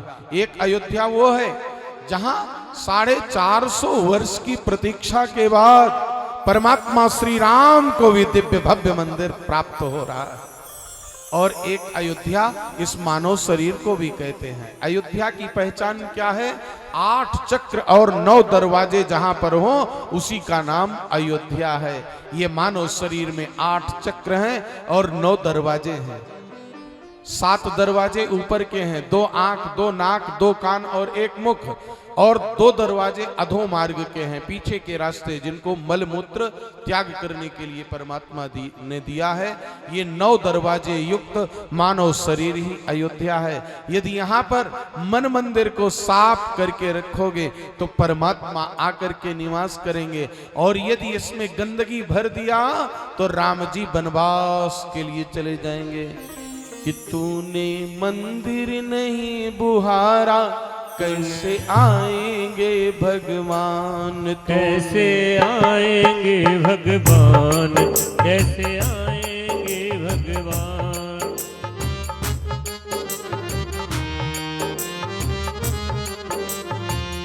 ओ तुमने आंगन नहीं बुहारा, तुमने आंगन नहीं बुहारा, चंचल मन को नहीं सवारा, चंचल मन को नहीं सवारा। कैसे आएंगे भगवान? कैसे आएंगे भगवान? कैसे आएंगे भगवान? कैसे आएंगे भगवान?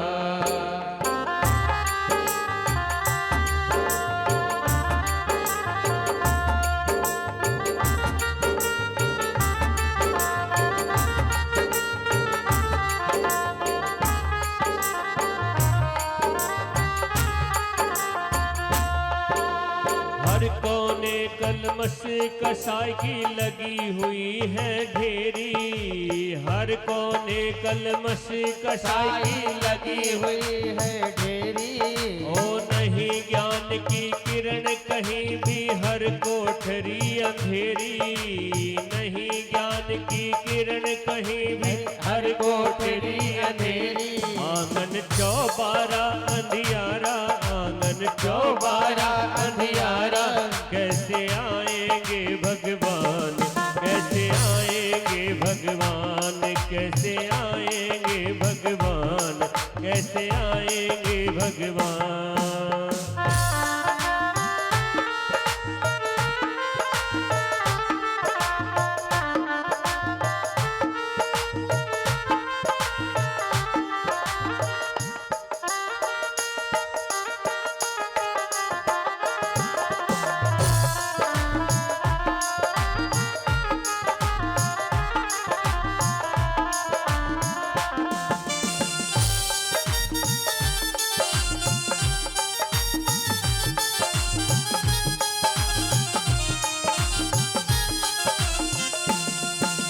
हृदय हमारा पिघल न पाया जब देखा दुखियारा। हृदय हमारा पिघल न पाया जब देखा दुखियारा। किसी पंथ को भूले न हमसे पाया नहीं सहारा, किसी पंथ भूले ने हमसे पाया नहीं सहारा। सूखी है करुणा की धारा, सूखी है करुणा की धारा, कैसे आएंगे भगवान, कैसे आएंगे भगवान।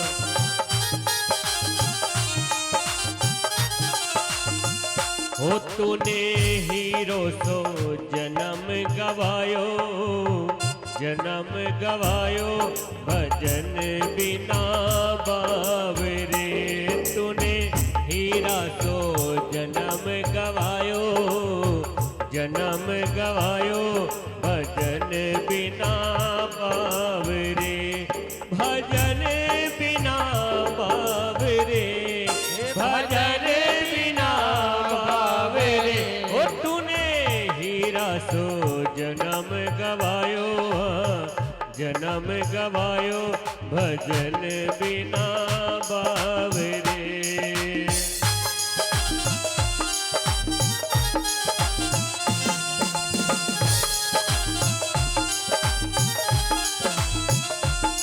हर कभी न गायो सत्संगत में, कभी न हरि गुण गायो, कभी न गायो सत्संगत में, कभी न हरि गुण गायो। हर पच पच मरियो बैल की नाई, सोए रहो उठ खायो भजन बिना बाबरे। ओ तूने हीरो सा जन्म गवायो भजन बिना बाबरे।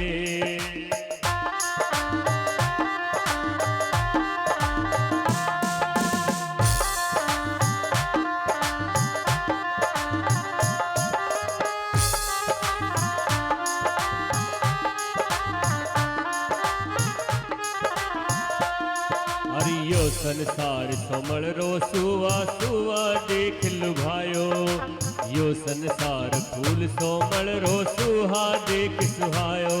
हर मारी चोंच निकल गई रुई, सुर धुन धुने पछतायो भजन बिना बावरे। ओ तूने हीरा सो जन्म गवायो भजन बिना बावरे, भजन बिना बावरे, भजन बिना बावरे। ओ तूने हीरा सो जन्म गवायो भजन बिना बावरे।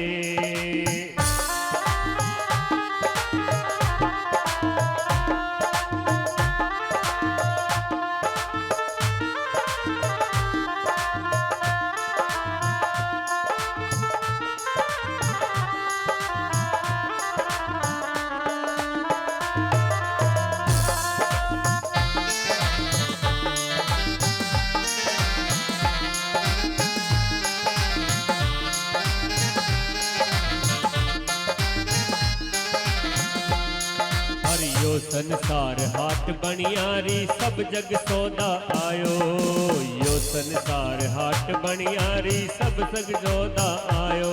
हर चतुर माल चौगुणों कीनो, मूरख मूल गवायो भजन बिना बावरे।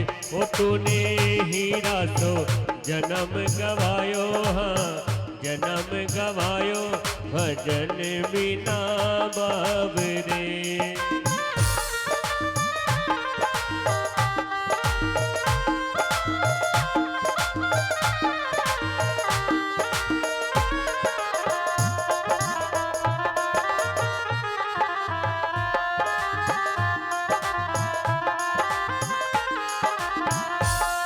हर यो संसार माया रो लोभी ममता महल चुनायो, यो संसार माया रो लोभी ममता महल चुनायो।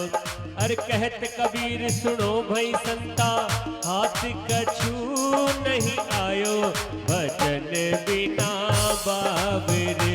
ओ तूने मूर्ख जन्म गवायो, हाँ जन्म गवायो भजन बिना बावरे, भजन बिना बावरे, भजन बिना बावरे, भजन बिना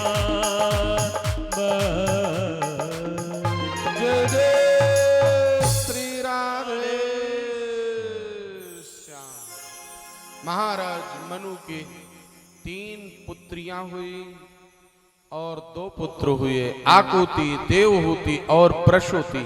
आकुति का विवाह रुचि प्रजापति से किया, पुत्रिका धर्म का आश्रय लेकर के। इनके बेटी होगी मेरी, बेटा होगा तुम्हारा। और प्रसूति का विवाह दक्ष प्रजापति से हुआ, जिनसे 16 कन्याएं हुई। प्रसूति देवी को 13 धर्म को ब्याह दी गई, एक पितरों के लिए, एक देवताओं के लिए। देवताओं के लिए स्वाहा और पितरों के लिए स्वधा। जो सबसे पेट पोछनी छोटी बेटी थी, लाडली थी, जिसका नाम सती था, उसका विवाह शंकर के साथ हुआ। और पति का अपमान पिता से सहन नहीं किया, यज्ञशाला में सती हो गई। तीसरी बेटी जिसका नाम देवहूति था, उसका विवाह कर्दम ऋषि के साथ हुआ। एक राजकुमारी एक ऋषि पत्नी बनकर के कुटिया में रहने लगी। कर्दम ऋषि ने भगवान का भजन किया था प्रभु को पुत्र के रूप में प्राप्त करने के लिए। 9 कन्याएं हुई और वो 9 कन्या क्या है? नवधा भक्ति। श्रवणम कीर्तनम विष्णु स्मरणम पाद सेवनम अर्चनम बंदनम दास्यम सख्यमात्म निवेदनम। यदि नवधा भक्ति करोगे तो आपके घर में नारायण आएंगे। स्वयं कपिल भगवान पुत्र के रूप में प्रकट हुए। कर्दम ऋषि ने उनके चरणों में प्रणाम किया और माता का भार उनके सिर पर दिया। मां ने एक दिन देखा, जब पतिदेव इनको परमात्मा मान लिए तो मैं बाउरी क्यों बैठी रह गई? कपिल देव के चरणों को पकड़ लिया। तुम त्वागताहम शरणम शरण्यम। हे पुत्र, मैं आपकी शरणागत हूं। ये संसार से मुक्ति कैसे मिलेगी, मुझे मार्ग बताओ। बोले मैया, माता गुरु नाम गुरु। मां गुरुओं की भी गुरु होती है, इसलिए मैं आपको उपदेश नहीं दे सकता।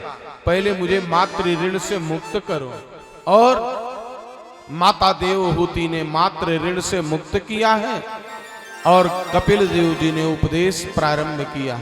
अष्टांग योग का वर्णन किया, जिसमें से एक का पालन करना बड़ा कठिन है। यम, नियम, आसन, प्राणायाम, प्रत्याहार, ध्यान, धारणा, समाधि, फिर उनके एक एक के 8 अंग।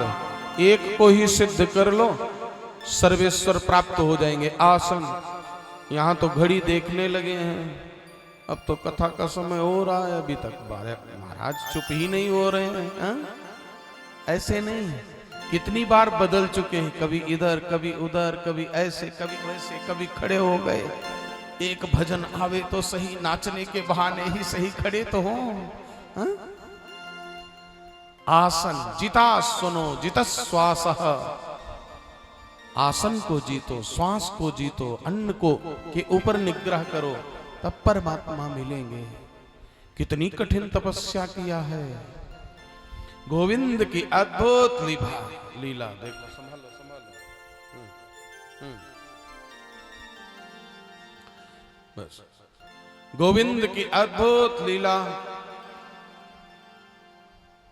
जितासन जित श्वासो, श्वास को जीत लिया, तब अष्टांग योग होगा। मैया ने कहा यह मेरे द्वारा संभव नहीं है। तो फिर बोले सहज भक्ति का कोई उपाय बताओ। और सहज भक्ति का उपाय बताना प्रारंभ किया कि एकांत में बैठ करके मेरे स्वरूप का दर्शन कीजिए। नख से लेकर के सिक तक कि संचिंतयेत् भगवतश्चरणारविंदम वज्रांकुशध्वज सरोरुहुलांछनाढ्यम उत्तुंग रक्त बिलसन्नख चक्रबाल ज्योत्स्ना विनाहद महद्रदयांधकारम यच्छ्रौचने श्रित सरित प्रवरोदकेन तीर्थेन मूर्धन्यधिकृतेन शिवा शिवोभूत।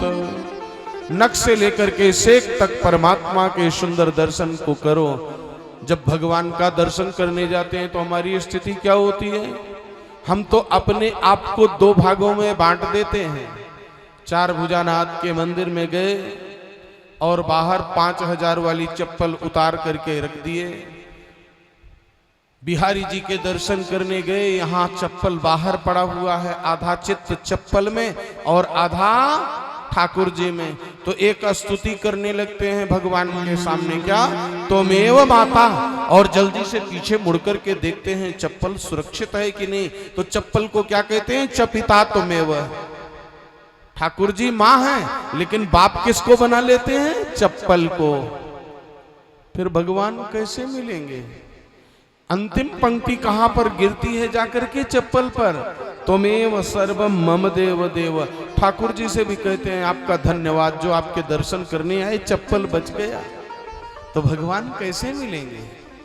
पूर्ण समर्पण से परमात्मा का नख से लेकर के सिख तक दर्शन करो।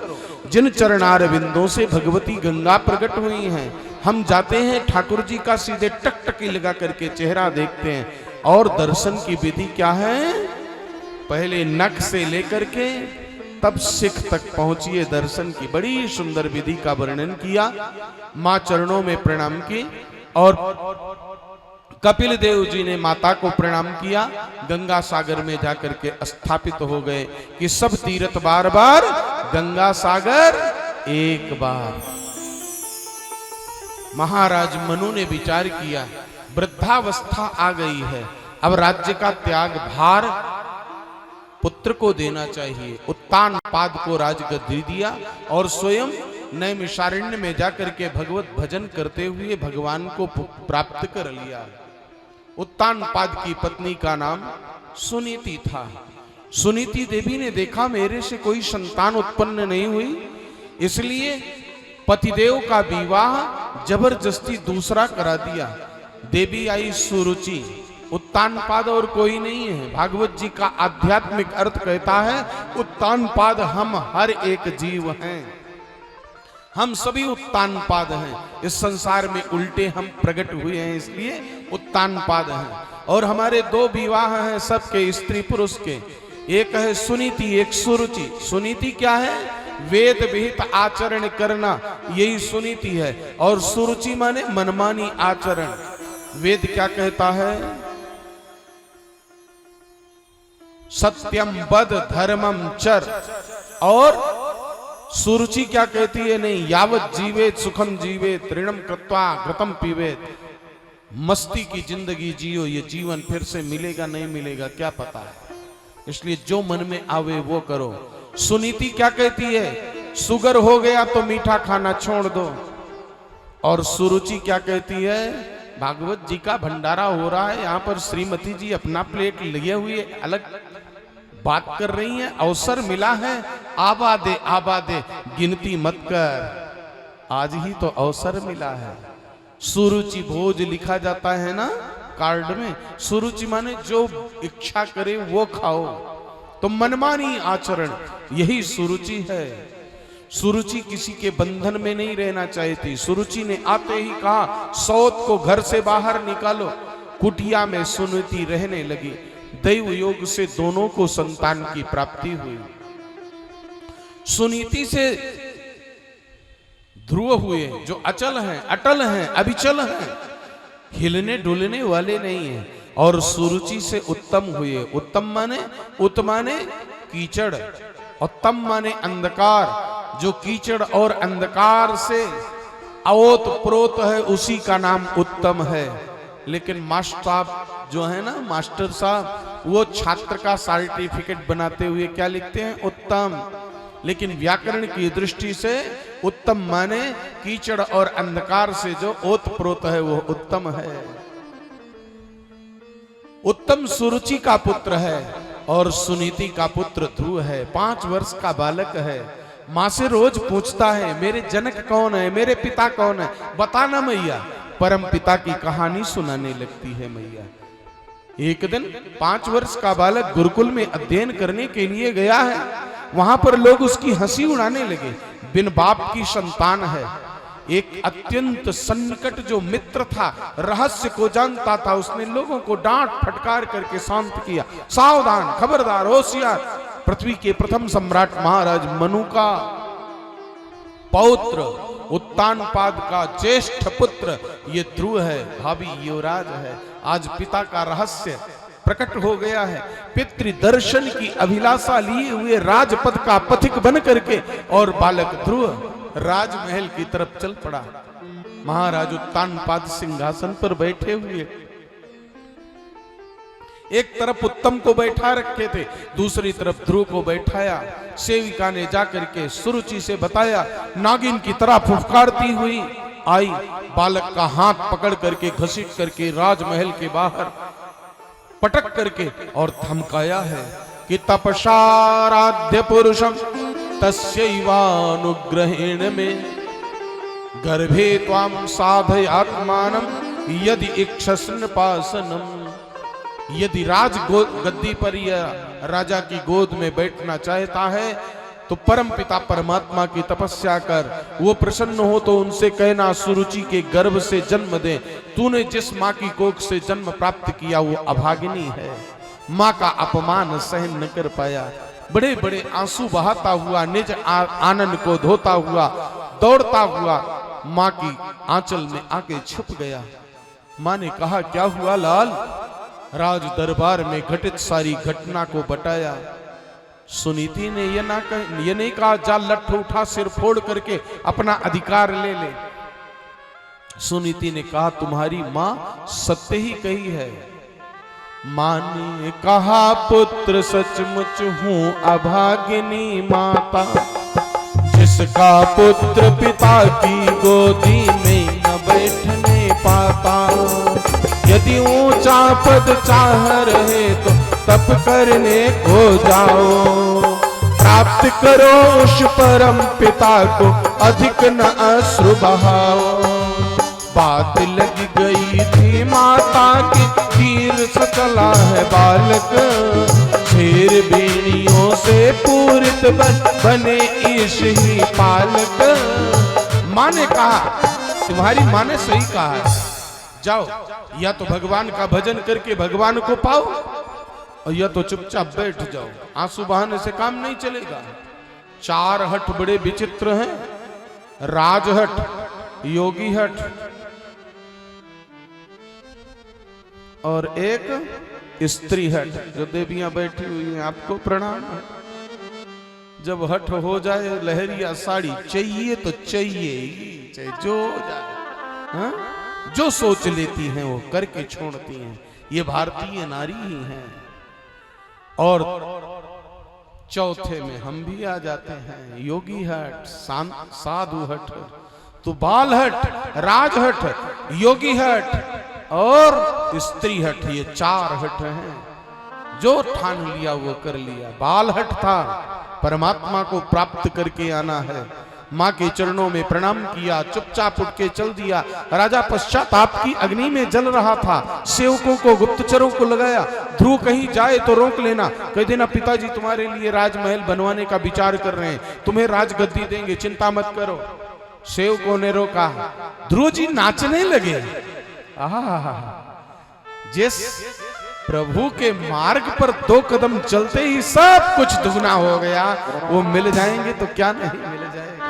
दरबार में मुरली वाले के सब कष्ट मिटाए जाते हैं। दुनिया के सताए लोग यहाँ सीने से लगाए जाते हैं। अब तो बिल्कुल पीछे मुड़ने वाला नहीं हूं, जरूर जाऊंगा, उस परमात्मा को प्राप्त करके लौटूंगा। जब भगवान की भक्ति के लिए निकल पड़ोगे तो भगवान शक्ति देंगे, सद्गुरु प्रदान करेंगे। देवर्षि नारद मिले, कहां जा रहे हो? भगवान को खोजने जा रहा हूं, उनसे दो बात करनी है। देखे हो भगवान को, नाम जानते हो? पैरों में गिर पड़े, बाबा आप ही बताओ ना। बोले अरे बच्चे हो, जाओ भूल जाओ। बोले नहीं नहीं, कार्यम व साधेयम शरीरम व पातेयम, या तो प्रभु को प्राप्त करके लौटूंगा या शरीर को समाप्त करके लौटूंगा। बस फिर क्या था। ध्रुव जी को द्वादशाक्षर मंत्र का उपदेश दिया, भगवान के रूप का वर्णन किया। श्रीवत्सांकम घनश्यामम पुरुषम वनमालिनम शंख चक्र गदा पद्मैर अभिव्यक्त चतुर्भुजम किरीटिनम कुंडलिनम केयूरबलयान्वितम कौस्तुभाभरणग्रीवम पीत कौशेयवाससम। नख से लेकर के सिर तक वही तो एक दर्शनीय है, जिनको देखने के बाद कुछ देखने की इच्छा न हो। उन नंद किशोर मंद मंद मुस्कुराते हुए, शंख चक्र गदा पद्म धारण किए हुए, कर में मुरली लिए हुए, मोर मुकुट धारण किए हुए, कौस्तुभ मणि भृगुलता और बनमाला धारण किए हुए सामने उन्हीं को निहारना और इस द्वादशाक्षर मंत्र का जाप करना। जब तक परमात्मा न मिल जाए तब तक हिलना नहीं बेटा, पात्र बन जाइए। प्रभु स्वयं दौड़े दौड़े आपके पास चले आएंगे।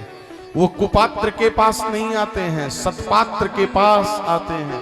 इसलिए पात्रता ले आइए। जीवन में यदि प्रभु न मिले तो समझ लेना कि पात्रता में कमी रह गई है। इसलिए पात्र बनने की हर क्षण चेष्टा कीजिए, प्रार्थना कीजिए परमात्मा से कि हमें पात्र बना दो, मैं आपको प्राप्त कर सकूं। देवर्षि ने कहा प्रथम महीने में विघ्न बहुत तगड़ा आएगा, दूसरे महीने में दैवी विघ्न आएंगे, तीसरे महीने में अप्सराएं आएंगी, चौथे महीने में देवता प्रकट होंगे, और जब किसी के मनाए नहीं मानोगे तब स्वयं परमात्मा तुम्हें मनाने के लिए आ जाएंगे। त्रिरात्रांतरे त्रिरात्रांते कपित्थ बदरासना, 3-3 रात में कैथा बैल खाकर के शेष समय भगवान का भजन करते। दूसरा महीना आया, छठे दिन केवल घास खा करके और पानी पी करके भजन करते। तीसरा महीना आया, 9वें दिन केवल जल पी लेते थे। चौथा महीना आया, 12वें दिन केवल एक श्वास लिया है।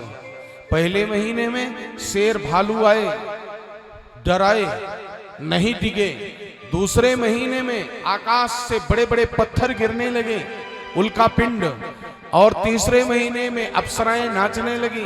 चौथे महीने में देवता आए, बोले इंद्र का पद ले लो।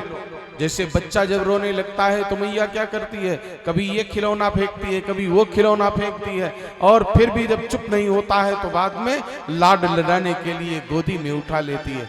वैसे ये संसार की वस्तुएं क्या हैं, भगवान के खिलौने हैं। जब इनसे कोई नहीं रिझता है तो रिझाने के लिए मुरली वाला स्वयं आ जाता है। 5वां महीना आया, ध्रुव ने अपनी श्वास खींच लिया कि डगमग डगमग धरणी डोलती, फिर सहसा रुक जाती।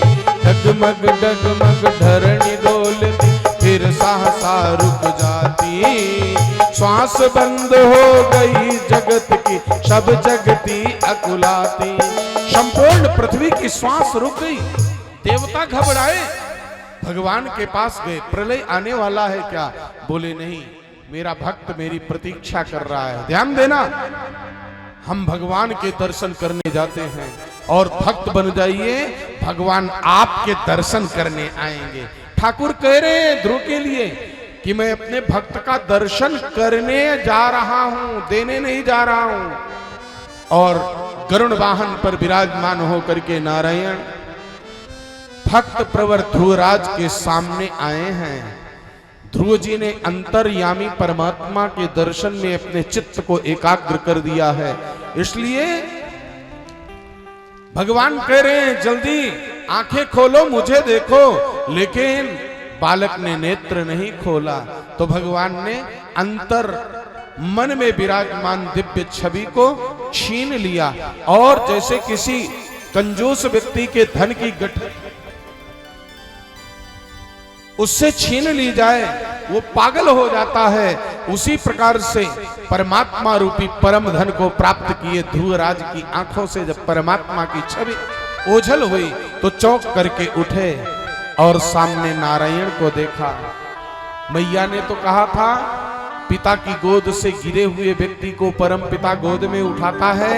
इतने में नारायण प्रकट हो गए, जो प्रकट हुए थे गोदी में उठा लिया।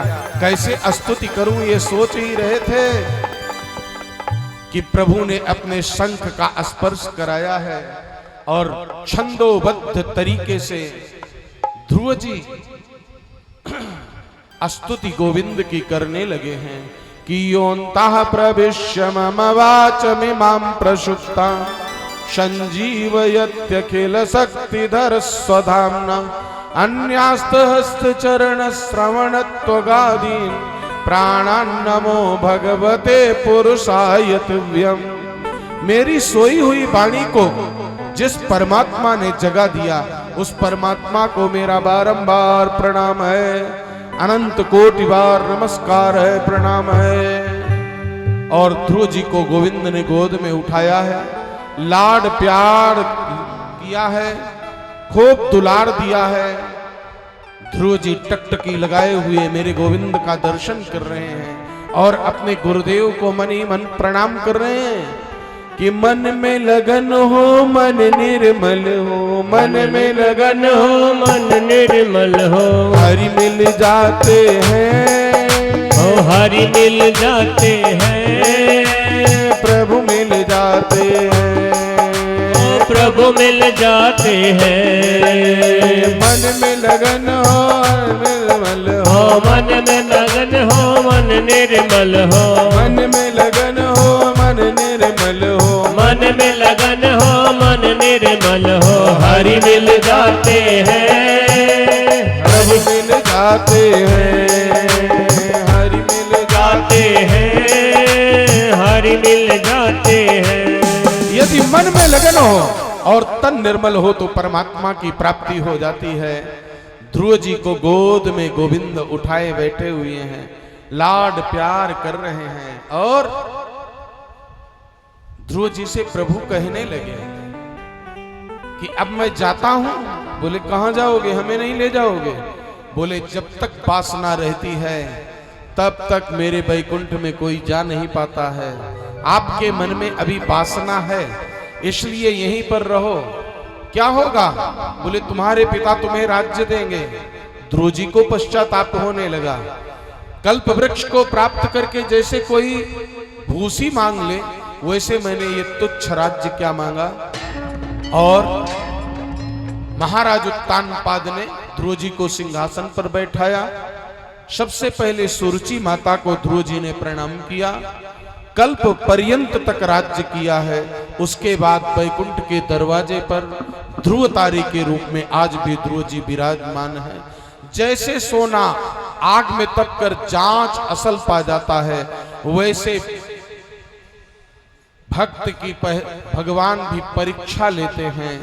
कभी जीवन में कष्ट आवे तो घबराना नहीं, सोच लेना परमात्मा परीक्षा ले रहे हैं और अब प्रभु की कृपा प्राप्त होने वाली है। ध्रुव पद का वरदान मिल गया, धन्य हो गई काया है। आज की कथा का यहीं पर विश्राम। सुंदर झांकी का दर्शन कीजिए, झांकी का पूजन हो रहा है। आज सायंकाल 7 बजे से शिव पुराण की भी कथा आपको इस मंच पर श्रवण करने को प्राप्त होगी। कल ठीक 9 बजे से 1 बजे तक प्रभु की जैसी इच्छा होगी। पावन कथा प्रसंगों में जड़ भरत जी का पावन प्रसंग, ऋषभ देव जी का पावन प्रसंग और नारायण नाम की महिमा, अजामिल का उपाख्यान और कथा के विश्राम सत्र की ओर पहुंचते हुए भक्त प्रवर प्रहलाद जी की पावन चर्चा हम लोग श्रवण करेंगे। बोलिए वृंदावन बिहारी लाल की जय हो। मोर मुकुट बंसी वाले की जय, हार भुजानाथ की जय हो।